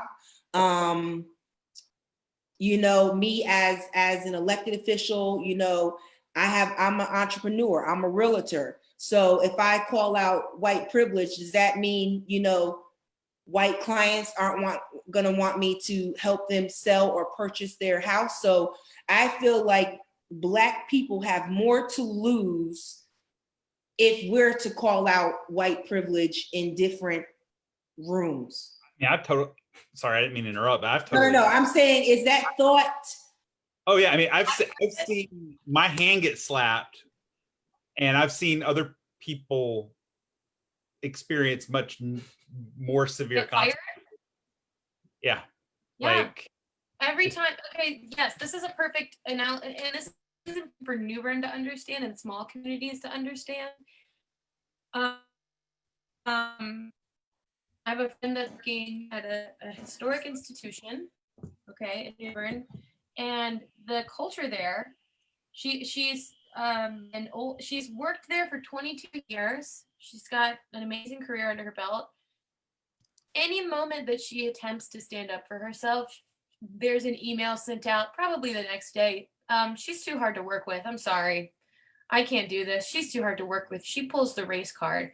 When you hear about what they're saying, it's horrifically vile and absolutely worth calling out. And so, yes, there is an inherent white privilege to be able to do that, as there is with most things, as white people will often end up leaving a lot of damage behind them in Black communities because they don't understand that my consequences are going to be significantly lower. That's why I was very nervous at some of these when the protests and the rallies and stuff began to turn violent, because I was watching white people spray paint on buildings and watching white people loot the stores. And this is in the Midwest, you know, this is not in urban communities. And so, or predominantly Black communities. And so who is going to take the heat for that? Who is going to take the heat for that? And what is going to be the outcome for someone who doesn't have the same mobility that you do? And I think that comes down to too, when white activists enter Black spaces, oftentimes they operate in a way that ends up causing more harm than good, especially when it comes to things like housing justice, where, you know, I would march my happy ass into my leasing office and say, what the hell is going on? That could lead to dire consequences for a person of color, for a Black person, in the sense that they could be evicted, they could be held accountable in a way that I have never had to even think about. And so it is incredibly important and cannot be understated, the self-awareness and the recognition that you have to have in order to work in vulnerable communities on that behalf, because it can be catastrophic and it can be doing the entirely opposite thing of maybe what you hoped to do. It takes very skillful and strategic operating to attempt to advocate for those communities, which is why it's so important that we don't lead in those circumstances and that we join and that we follow. Jermaine, I feel like you have something to add to that. I'm gonna tell you what's crazy. I've thought way long about the Constitution question. What she was just saying right then, I think, to your question, I think there's more to that question, you know, than so that. It's not just, I said, which one you want to answer first, the Constitution or this one, and then go back to Constitution? I mean, it doesn't matter. Just the question that you asked about, the question that you just asked, it's not this idea. It's not just this idea about white people should speak up about racism. It's just basic group dynamics that are also a part of that, right? It's just like if you want to affect change in the community where I came from, right? It's going to be more difficult for a white person to go and affect change in there, because we expect you to be different. If you come in and behave differently and upset the norms, it's like, well, you were different when you got here. No one's really paying attention to that. But all of a sudden, they want me to go in because, well, you come from that walk. There's an expectation on you. When you disrupt that, it's more of a shock. It's like, oh, God, that's not so much about white supremacy, racism, or whatever. It's just about group dynamics, right? When I flip the script, in an environment where I'm expected to behave according to the norm, it's more of a disruptor. So when white people walk into a space and they say that's very white centric and power centric and resource centric and institution centric, and they start to behave differently, it's naturally more of a disruptor. But that's just society, not so much as a rule of thumb for racism, but I think it is effective in all spaces.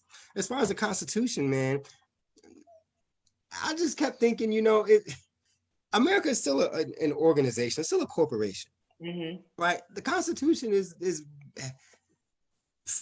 I'm not even gonna say forgive me. Figure out how to swallow what I'm gonna say for anyone that's viewing and thinks I'm, blaspheming. The the Constitution is no more than a very grandiose vision statement. Mm. You know what I mean? Now there's some guidelines. You know, there's some pretty awesome guidelines and principles baked up in there. But if I were to come to you with if I were to come to you with a brand new organization and have nothing more than my vision statement, I would never make it past you wouldn't give me the time of day, right? There's some operational things that need to be implemented there to carry out what you're saying to help people do this from day to day, right? There's some instructions that need to be a part of what's going on in there. A vision statement, because it's very aspirational. What the Constitution is. It's something that we could probably never, ever wake up in the morning and have achieved equality. And if we achieved it some grand day, it wouldn't be static. We would have to continue striving for it every single day. That's why it's intended to be aspirational. But the problem is the how-to. It was never written. It's like we wrote this awesome vision statement and just started marching towards this big corporation, and now it's giant, and there are all these horrible corporate culture, and it is like we can't disrupt it because in order to do so, it's treason. Right. You know what I mean? But no other organization could have ever survived like that. So I don't even like entertaining the value of the Constitution in the sense that it's dope and it reflects a genius and a brilliance in it. But it's nothing more than a grandiose vision statement that wouldn't fly for any other company. Now, okay, so I have this question and I want to lead into the second part of the topic because I know it's Friday and we got things to do. But and again, like you said about the viewers, now this is just a thought of what I'm saying. I feel like, you know how we talk about generational curses and generation. I feel like we're going to get to a point where, like Kelly said, for me, education. We're in the school systems. Our children are in the school almost 8 hours in the day. It's not solely the responsibility of the education system to educate our children on certain things, but I am a true and firm believer that we need to change the information that's being provided to children. I will say on this notion, my daughter's in kindergarten, she's on Zoom, and we all know that this election is very controversial, but what she's done was, and they were talking about the election and what a president is and what they do. She broke it down to a science where you can see that she wasn't for Trump or for Biden. And I was amazed by it because they were able to break it down to a level for Olivia to understand. And I feel like it's important to know our history, you know, civil rights, slavery, and that. But I feel like these books need to be updated with current history. I feel like, you know, there needs to be a racial equity class in schools that is mandatory so that we're teaching these fundamentals are being taught, that, you know, when you're in a workspace, you know, you're not going to go up to a Black woman and call her girl as a white woman, because I get offended. Like, you know, that's something that I would get offended about, or boy, or certain words or terminologies that are using where you're just kind of ignorant to the culture, or it's not a one size fit all. So I feel like education is a tool in the toolbox that we really need to update. You know, because right now, like when you're in college, you can go take this, you know, like African studies or I don't want to say African studies, but basically where you're diving deeper into, you know, Black history.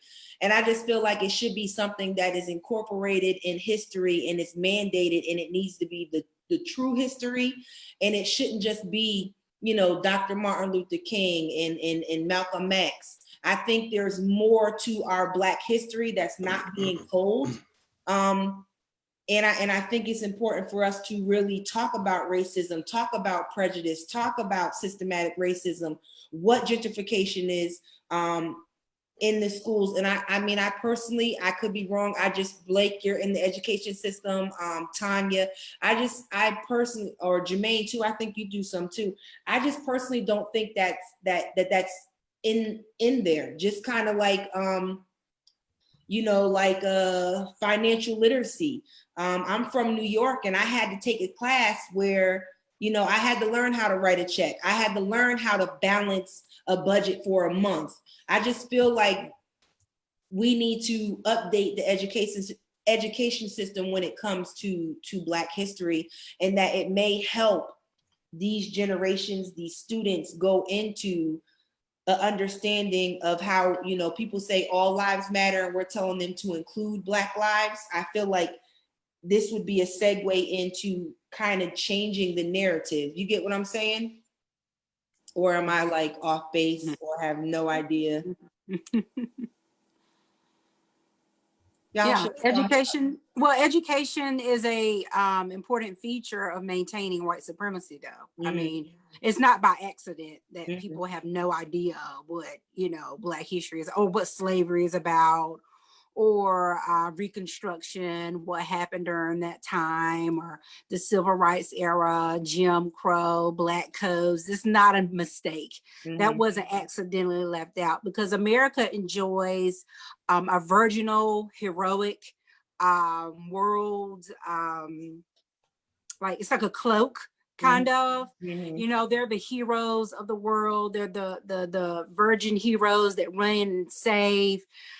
We are the keepers of democracy and whatever, right? And so how do you convince the world that that's true? Well, you got to convince the people who live there first that it's true. Like, how we convince ourselves that it's necessary, that we go save those oil fields, or that we save those Saudi women, from their oppressive but we can also vote into office someone who says they'll grab you by the whatever with no consequence. We won't even face our own misogyny and patriarchy and issues like that. So that stuff education is an important feature, because our education system really is a propaganda system. That's really all it is.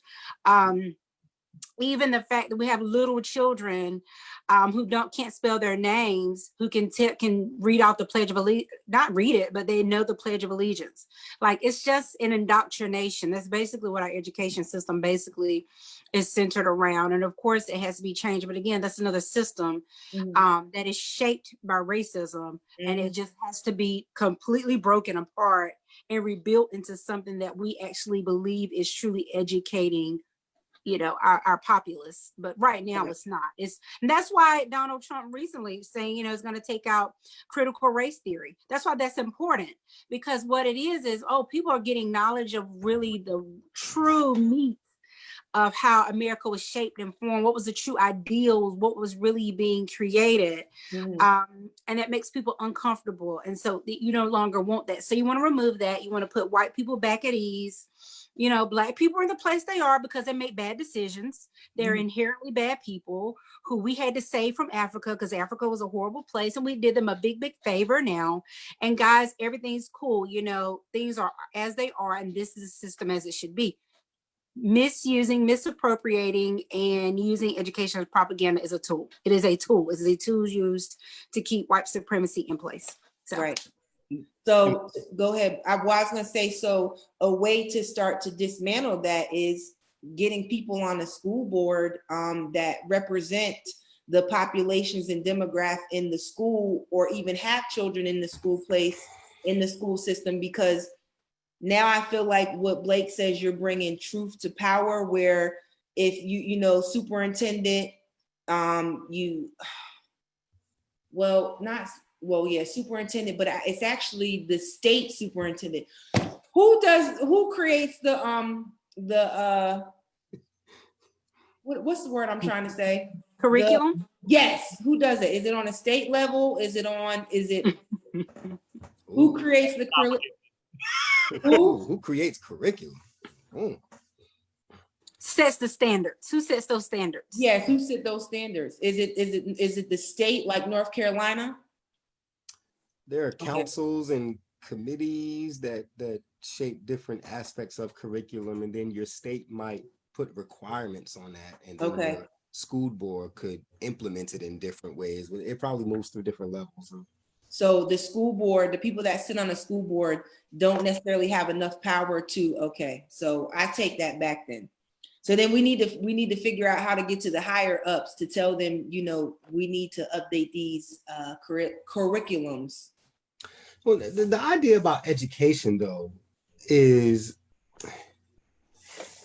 God, I'm teeter-tottering into religion now, but there's always this phrase where, you know, people who practice say, I'm worshiping the Most High, right? You always want to make sure that first you understand there are levels to a thing. Certain things are ruled by certain things. These things are ruled by other things. This is why it's very dangerous to worship money, because money can be controlled by so many other things that if you fall under the rule of money, you fell under the rule of 3 or 4 masters.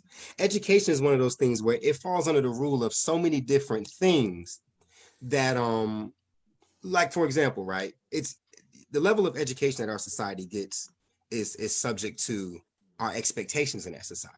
Right? When there was a time when education was only given to the sons of kings and so forth and so on, because they were expected that they had to rule nations and rule lands, and they knew that the implications behind their decisions, people, it was very far reaching, right? So they were given tutors, and, you know, Alexander the Great was trained by Aristotle because his grandfather wanted him to be the greatest and whatever. But then once we started allowing society to become into the labor market, then we switched education and said, okay, all right, we got to train them too, but we train them for an expectation of what the role we expected them to play.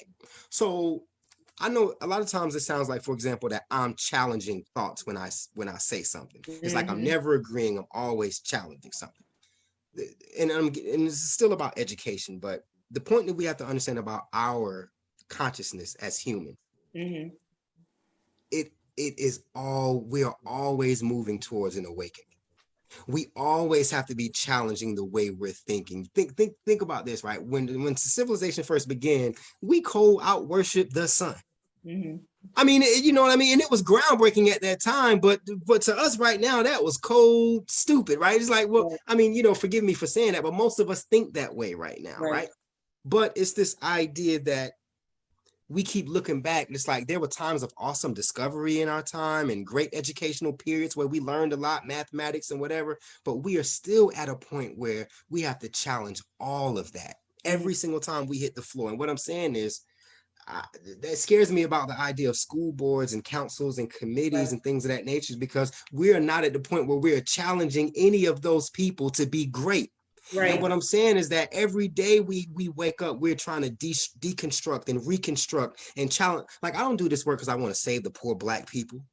I do this work because I exist in a system that is inherently flawed, and I want to challenge my mind every day to be greater than that thing and everyone around me. It ain't got nothing to do with saving the poor people. I just want everybody that is connected to me to be vibrant and be great and be thinking and be, you know, stepping into healthy challenges. That's not a part of education. And then I'll wrap up and say one thing.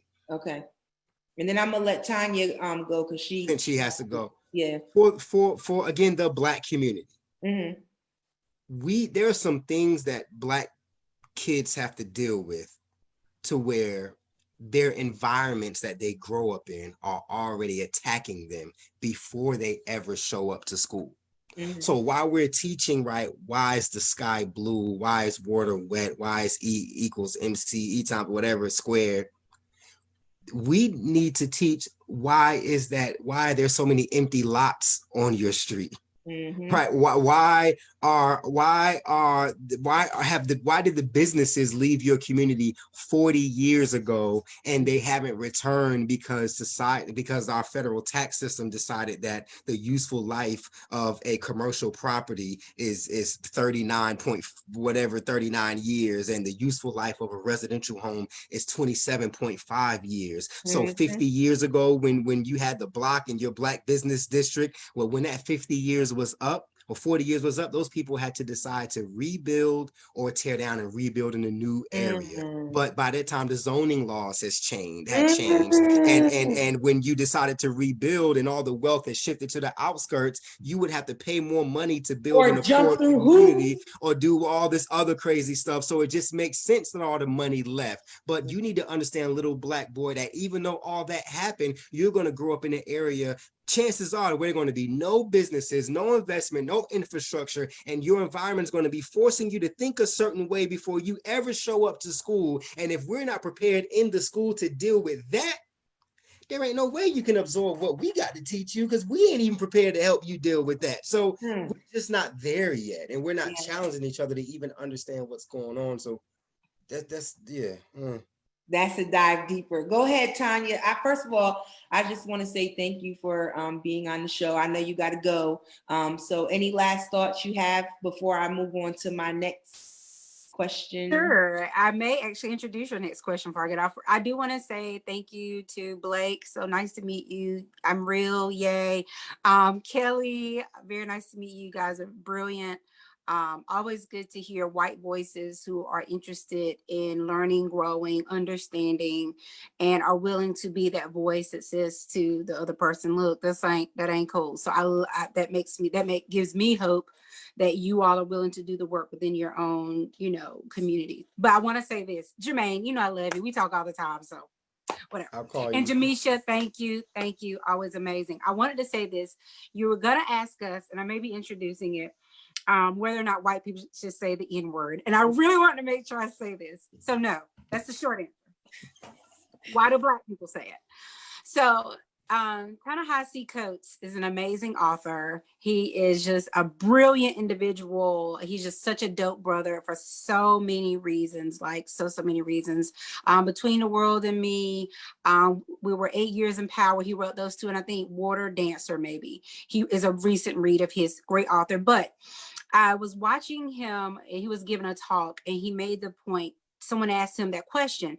Well, I'm a white person, and I have Black friends. When I listen to music, there are Black rappers who say the N-word. So how do you feel about, me saying that?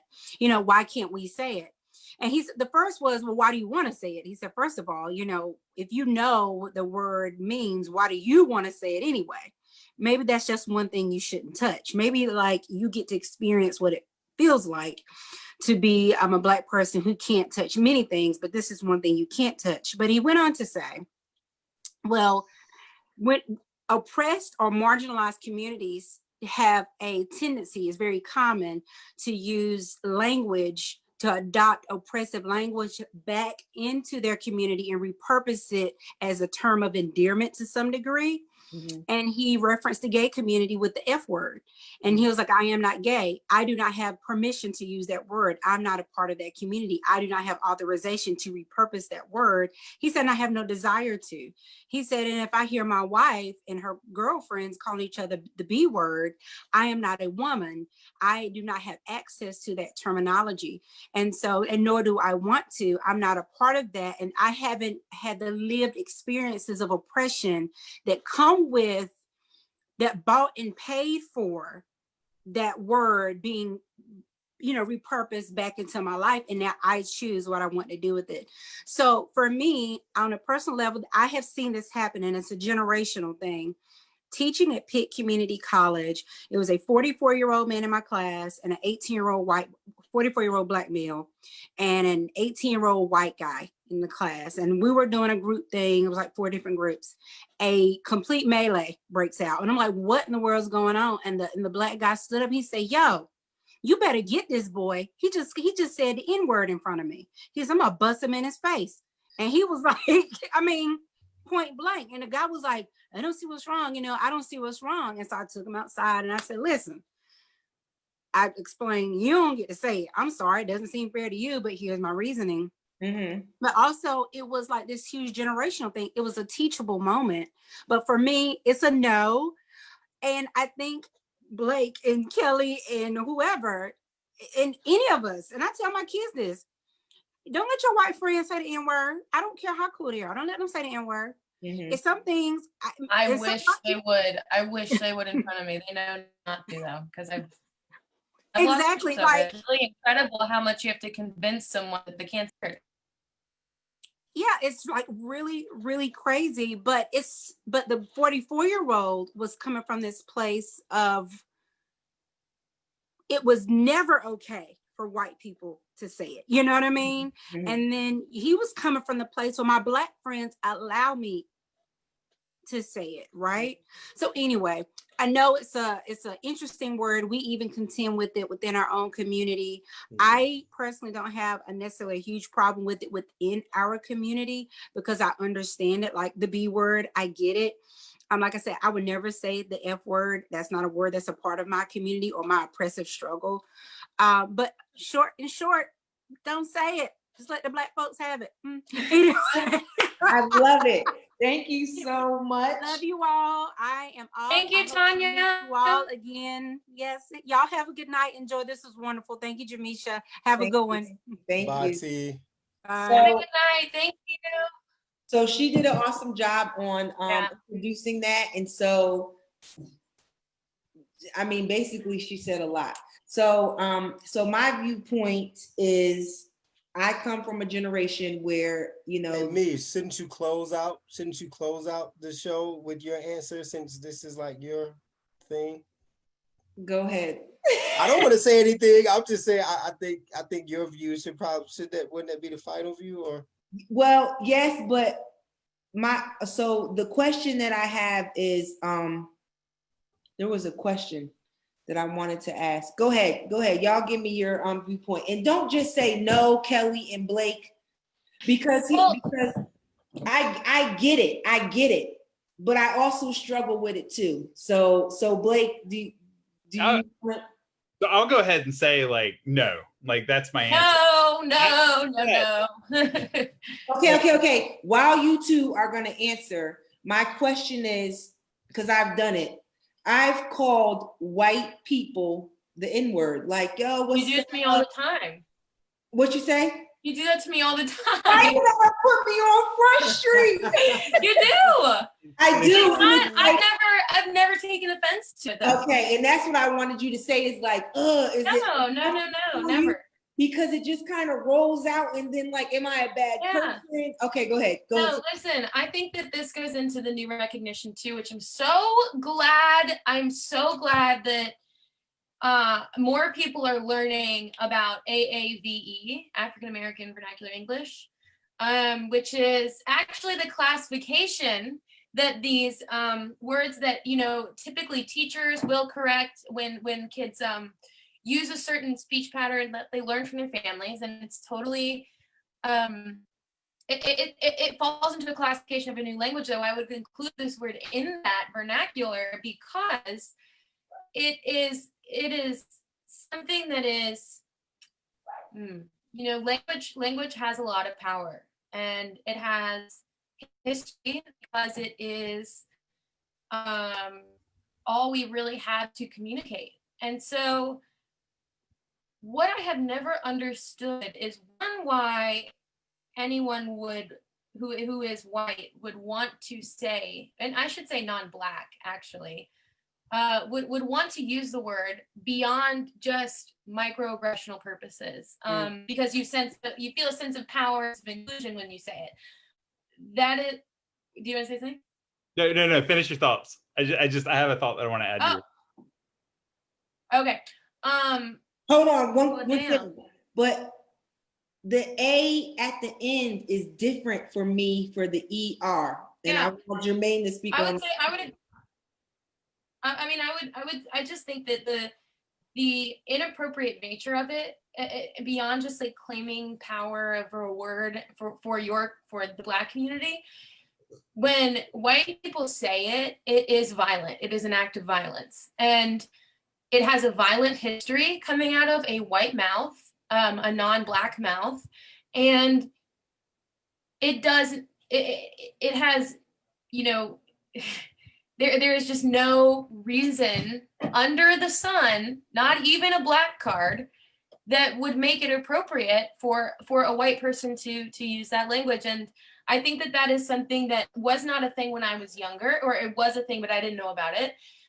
Northerners probably knew about it, but kids at my school said it left and right. I embarrassingly have said it before conversationally with an A, which doesn't make it any better, but you know, that is the South for you. That is how much catching up I had to do to understand it. And now I hear it and I cringe, not out of black mouths, but if a white person says it in front of me, I have a physical reaction to it because I am so embarrassed that I would ever say it, and I don't understand the lack of awareness that it would have to have for another white person to say it, especially in front of other white people, and doubly in front of another black person. Because how are you not mortified? Is my question. How are you not totally, absolutely, unequivocally embarrassed that you have such a limited vocabulary that there's no other word that could have left your mouth 2 seconds ago? That is what comes to mind when I hear that word.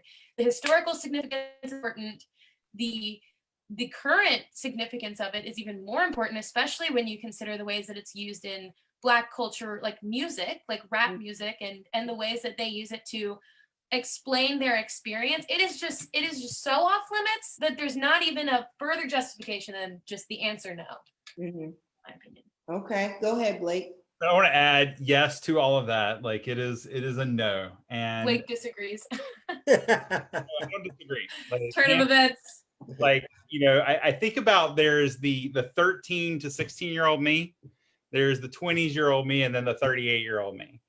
And, you know, like now, like I was having this conversation with Jamisha earlier, like, you know, I listen to hip hop and she was like, when you're at home, do you say it? Like when you're alone? And I'm like, no, I mute myself. No. Even in my not house. in the car, not on a plane, not on a train, not in a no. But let's rewind. In reference She did Dr. Seuss. No, Yeah. right. It was in One fish, reference two to fish, don't say the N-word. That's the new book coming out. like because it's in a lot of hip hop. So you know the words, and you got to be like, like. So I was like, if you're home, are you like? No, I mute myself, and that was the conversation. It's like even at home, listen to hip hop, rap, whatever. I mute myself. Now, going back to like middle school, you know, what's interesting. So my brother is an amazing. Like when he was in middle school, he could rap like crazy, and we grew up. His best friend, our age difference is not a whole lot, so we kind of shared friends. But like, you know, my brother's best friend, Temmie, black guy, they both loved Bone Thugs. We all were listening to Bone Thugs. East 1999 came out, and my brother and Temmie, man, we were either at Temmie's house or we were at home, and my brother and Temmie, man, they were like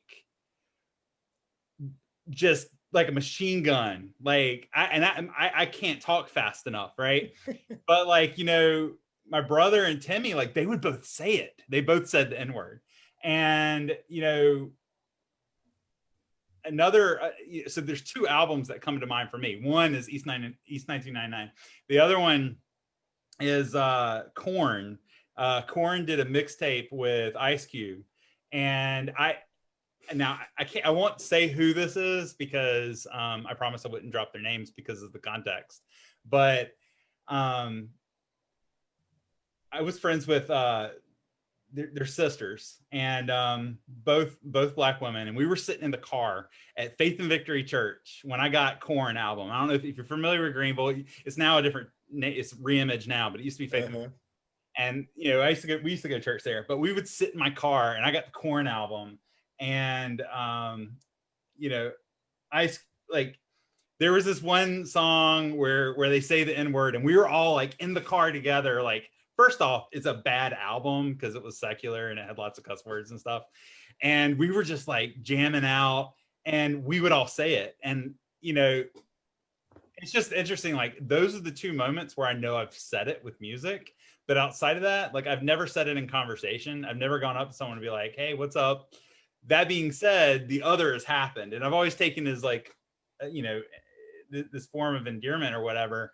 But I recognize space and place. That is key, is space and place.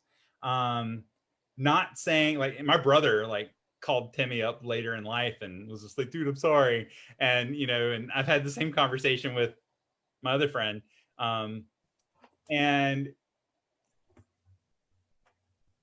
But I think there's something about space and place. And, you know, as an adult, as you know, in my 20s, I started to understand the word and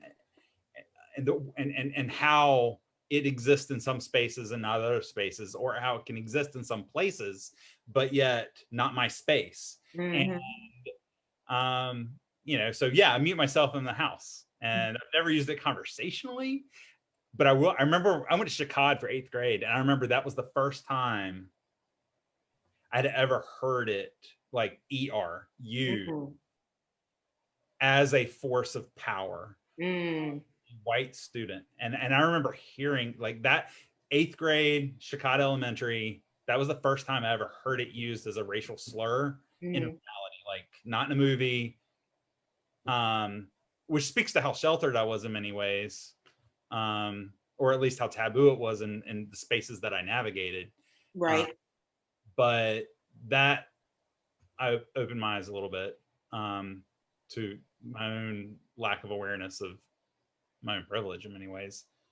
But yeah, those 2 albums, that's Well, first of all, I like corn, but thank you for I appreciate you guys being vulnerable to that answer. So I want to hear my brother, Jay, and your thoughts, and then I'm going to say mine and wrap it up so we can go enjoy the rest of our Friday night.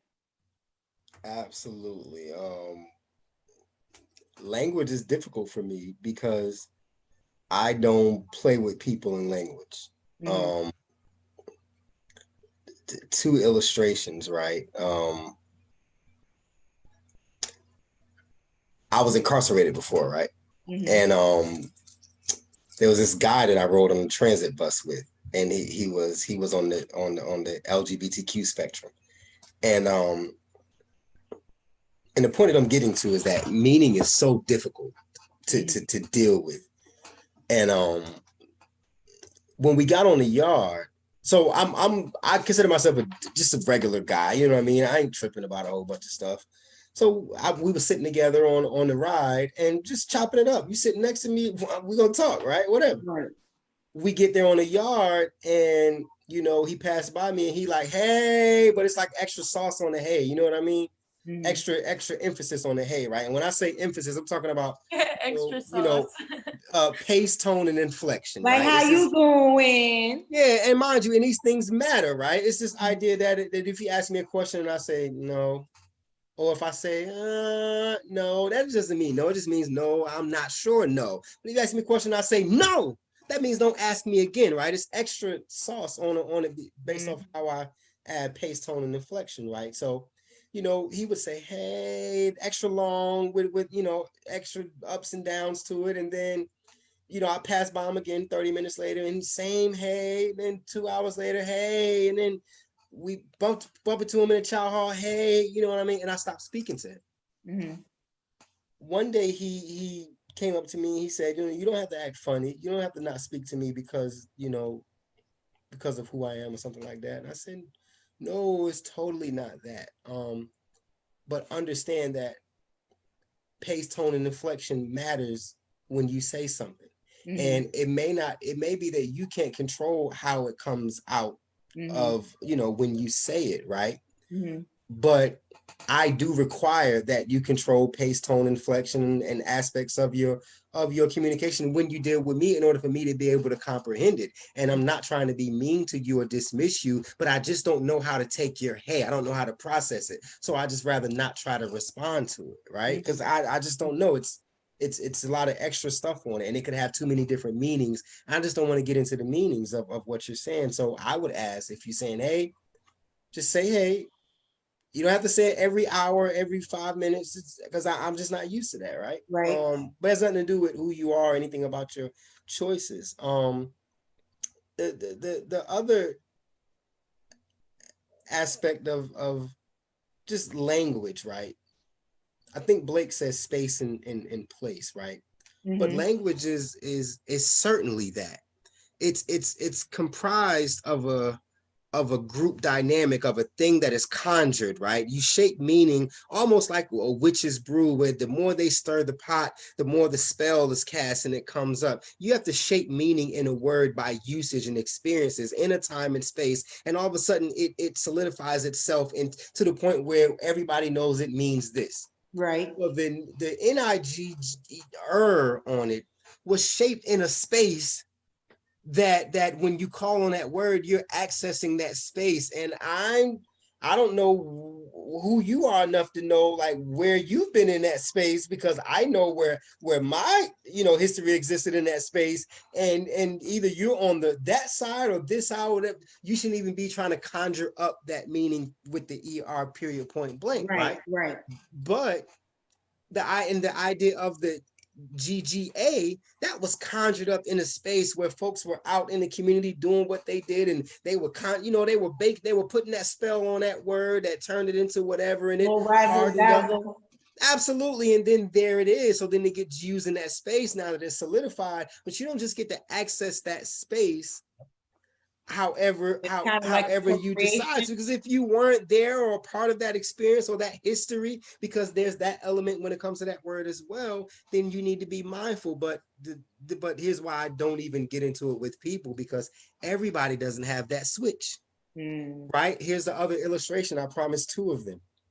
I'm also very prejudiced when it comes to, oftentimes, I'm sure we all get it, people come in your inbox and they say, "Hi, how you doing?" I never answer those questions, ever, ever, ever, ever, period, point blank. Because they probably don't want to know how you're doing. Well, no, it's not even that. It just doesn't make sense. It's out of context. All right. So I was having this. Please break this down. So I was having this debate with someone because they were saying, "Jay, you're being extra, right? A person is just being polite." And I say, no, that idea of being polite, you're misapplying that, right? The idea of being polite is like, okay, if I know you, you know me. I don't just hit you with a text and be like, "Yo, Misha, I need you to do." You might say, "Hey, how you doing?" first. But if I were to walk into one of you guys' office where you work, and I were to enter into your portal, into your doorway, and say, "Hey, how you doing?" You would be like, "I'm fine. Can What's I help up?" you? Yeah. Right, because there's this looming question now as to, in the business world, that's why we have business cards. That's why we typically introduce ourselves and we add the extra to it. We say, "Hi, I'm Jermaine McNair. I'm here from NC Civil. I came to do such and such and such, and I just want to," because if I don't quickly state my reason for entering into your portal, there's like this looming question. Now, what happens is when it's on social media, the minute I open up that door and let you in, I have no clue what's coming next, because you haven't shown me you have a healthy respect of this portal enough to mention why you're here. What I would prefer is that, so then what I have to do in that case is I have to say, "Yes, I'm doing fine. What do you need?" I've already set myself up, because you've already shown that you don't know the proper whatever. That means that it could be anything, and now I'm already in the dance, and I don't want to dance, right? So what you should do in that case is you should treat it like you're entering into my office, and go ahead and say, "Hey, how you doing? My name is such and such. I was thinking, or I came to reach out because of this," and then I can take control over my own engagement. I'm glad I inboxed you properly for this live. And I'm saying I don't get upset about it. I just don't, because here's the deal. If you haven't shown to me, there's a switch in people's minds that should be able to control, like, do this, do that. That's probably not going to make sense. We shouldn't have to break it all down and make it like all intelligent, like I try to do. It should be just a basic button. Right. But the minute I see that you might not have that button that tells you no, like I got a brother that just doesn't have that button that to tell him when to do something, when something is appropriate, when something is inappropriate. So I don't try to force it and try to explain it to him, because if you don't have that button in your mind that tells you, "I better not do that," we can pontificate on it all we want to, but you're just probably going to end up getting the outcome that you get. So my explanation went from, the breakdown of the ER and in the and whatever, but also this really enforcing that I don't play with it, because if you show me that you don't have that switch, I'm not going to get upset. I'm probably not going to fight you because I don't have time for it, but I'm probably not going to engage with anyone that doesn't show that they have that switch.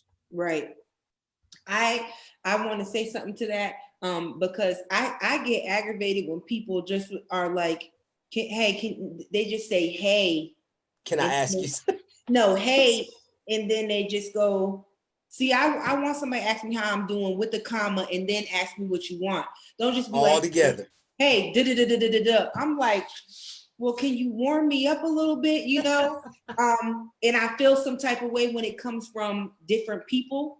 So my thoughts are, I come from a generation, I'm 35, where, you know, saying the NIGGA, I'm being correct on this live because I would drop it and I'm not ashamed of it. It's just it's a term of endearment, and people sometimes have an issue with me saying it because I'm mixed. I'm white and black, but to the government, I'm black. So I'm comfortable with it. And again, like Kelly has said, for me to use that word, it's like, I trust you, I respect you, you are my NIGGA. And I've said it to Blake, you know, I've said it to Kelly. I'm like, yo, I rock with you, yo. And I'm just glad that y'all don't get offended. I used to have this viewpoint where I didn't get offended. Well, I don't know. I think I still have that viewpoint, which is weird that I don't get offended if I hear someone white say it. But I'm growing up and maturing where it's like, okay, yeah, you really don't have a right to say that and you shouldn't say it. I still actually cringe when I watch movies and I hear white actors have to play the role and use the ER. I just don't think I'll ever be comfortable, especially when there's, you know, they play a role where they have to say it more than enough. It's like, oh, like, so that's how I feel. I think white people or people that don't look like me, that aren't people of color, they shouldn't get uncomfortable or judge us because we use that word, or feel like, you know, treat us like we're uneducated. I think that bothers me. I think that if I use that word, that doesn't make me, you know, like I don't have an education, you know. It's just, again, it's a word of endearment. And I definitely get offended by the ER word across the board. Again, like I said, so I'm texting back and forth with a good friend of mine. His name is Dr. Wes Bellamy. He is a brother in the fight with me. I met him a year ago when I went to speak on a panel for young elected officials out in Miami. And this man is amazing.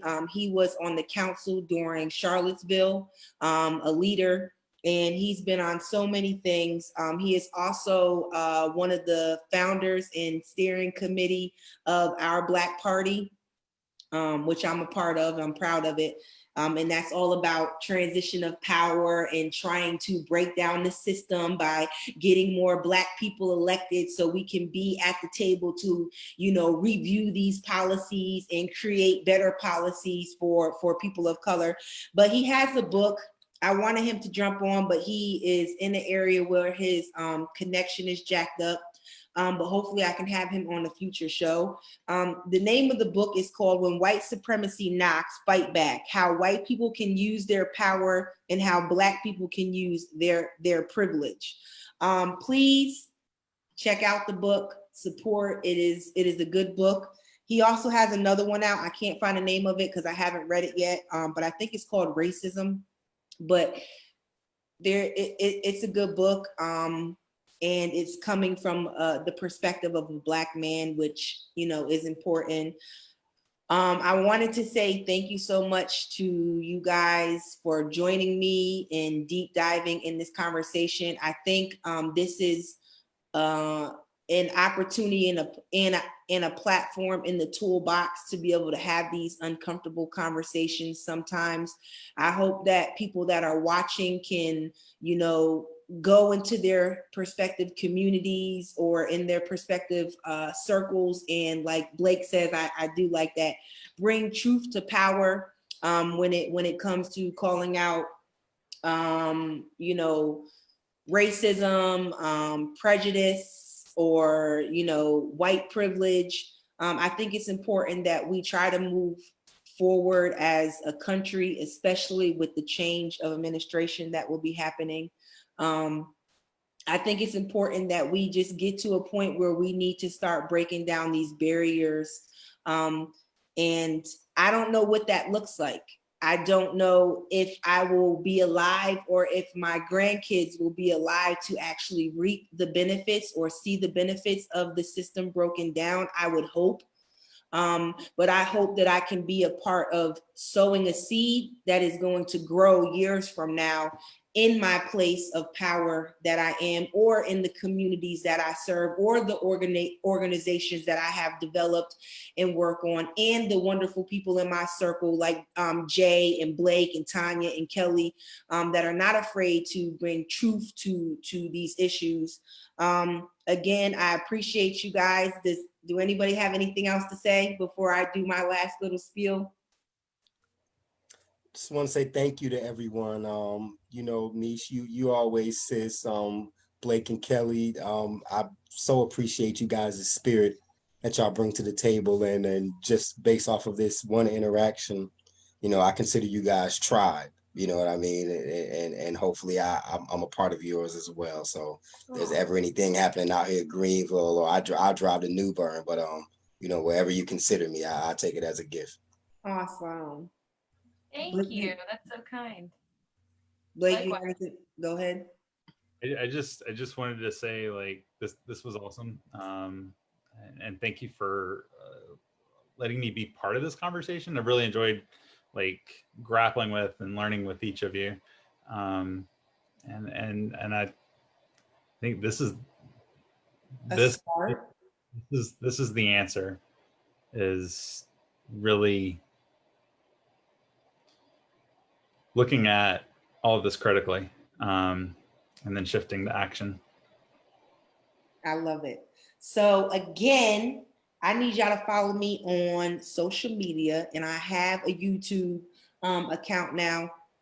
It's under my name, Jamisha Harris. I need to get 100 subscribers so I can change it to Politick'N as usual. So help a sister out, share, get on YouTube and subscribe to my channel. Again, this is Politick'N as usual, the Black Friday edition. We will be back Thursday with a new segment called We See You. My special guest will be Twan Scott and Ray Crossman, and we'll be talking about the fundamentals of basketball training. And then Friday, we have a conversation. I don't even remember who's coming up on Friday, but anyways, just follow us on Facebook. I appreciate everybody. I appreciate the support. Rocking the shirts. You could buy one if you want. I don't know how much I'm pricing them for. I'm a mess. But again, thank you so much for this conversation. I appreciate you guys. I love you. And let's continue the conversation offline. Thanks, Thank Jamie. you. Yeah, have a good night, y'all. Bye.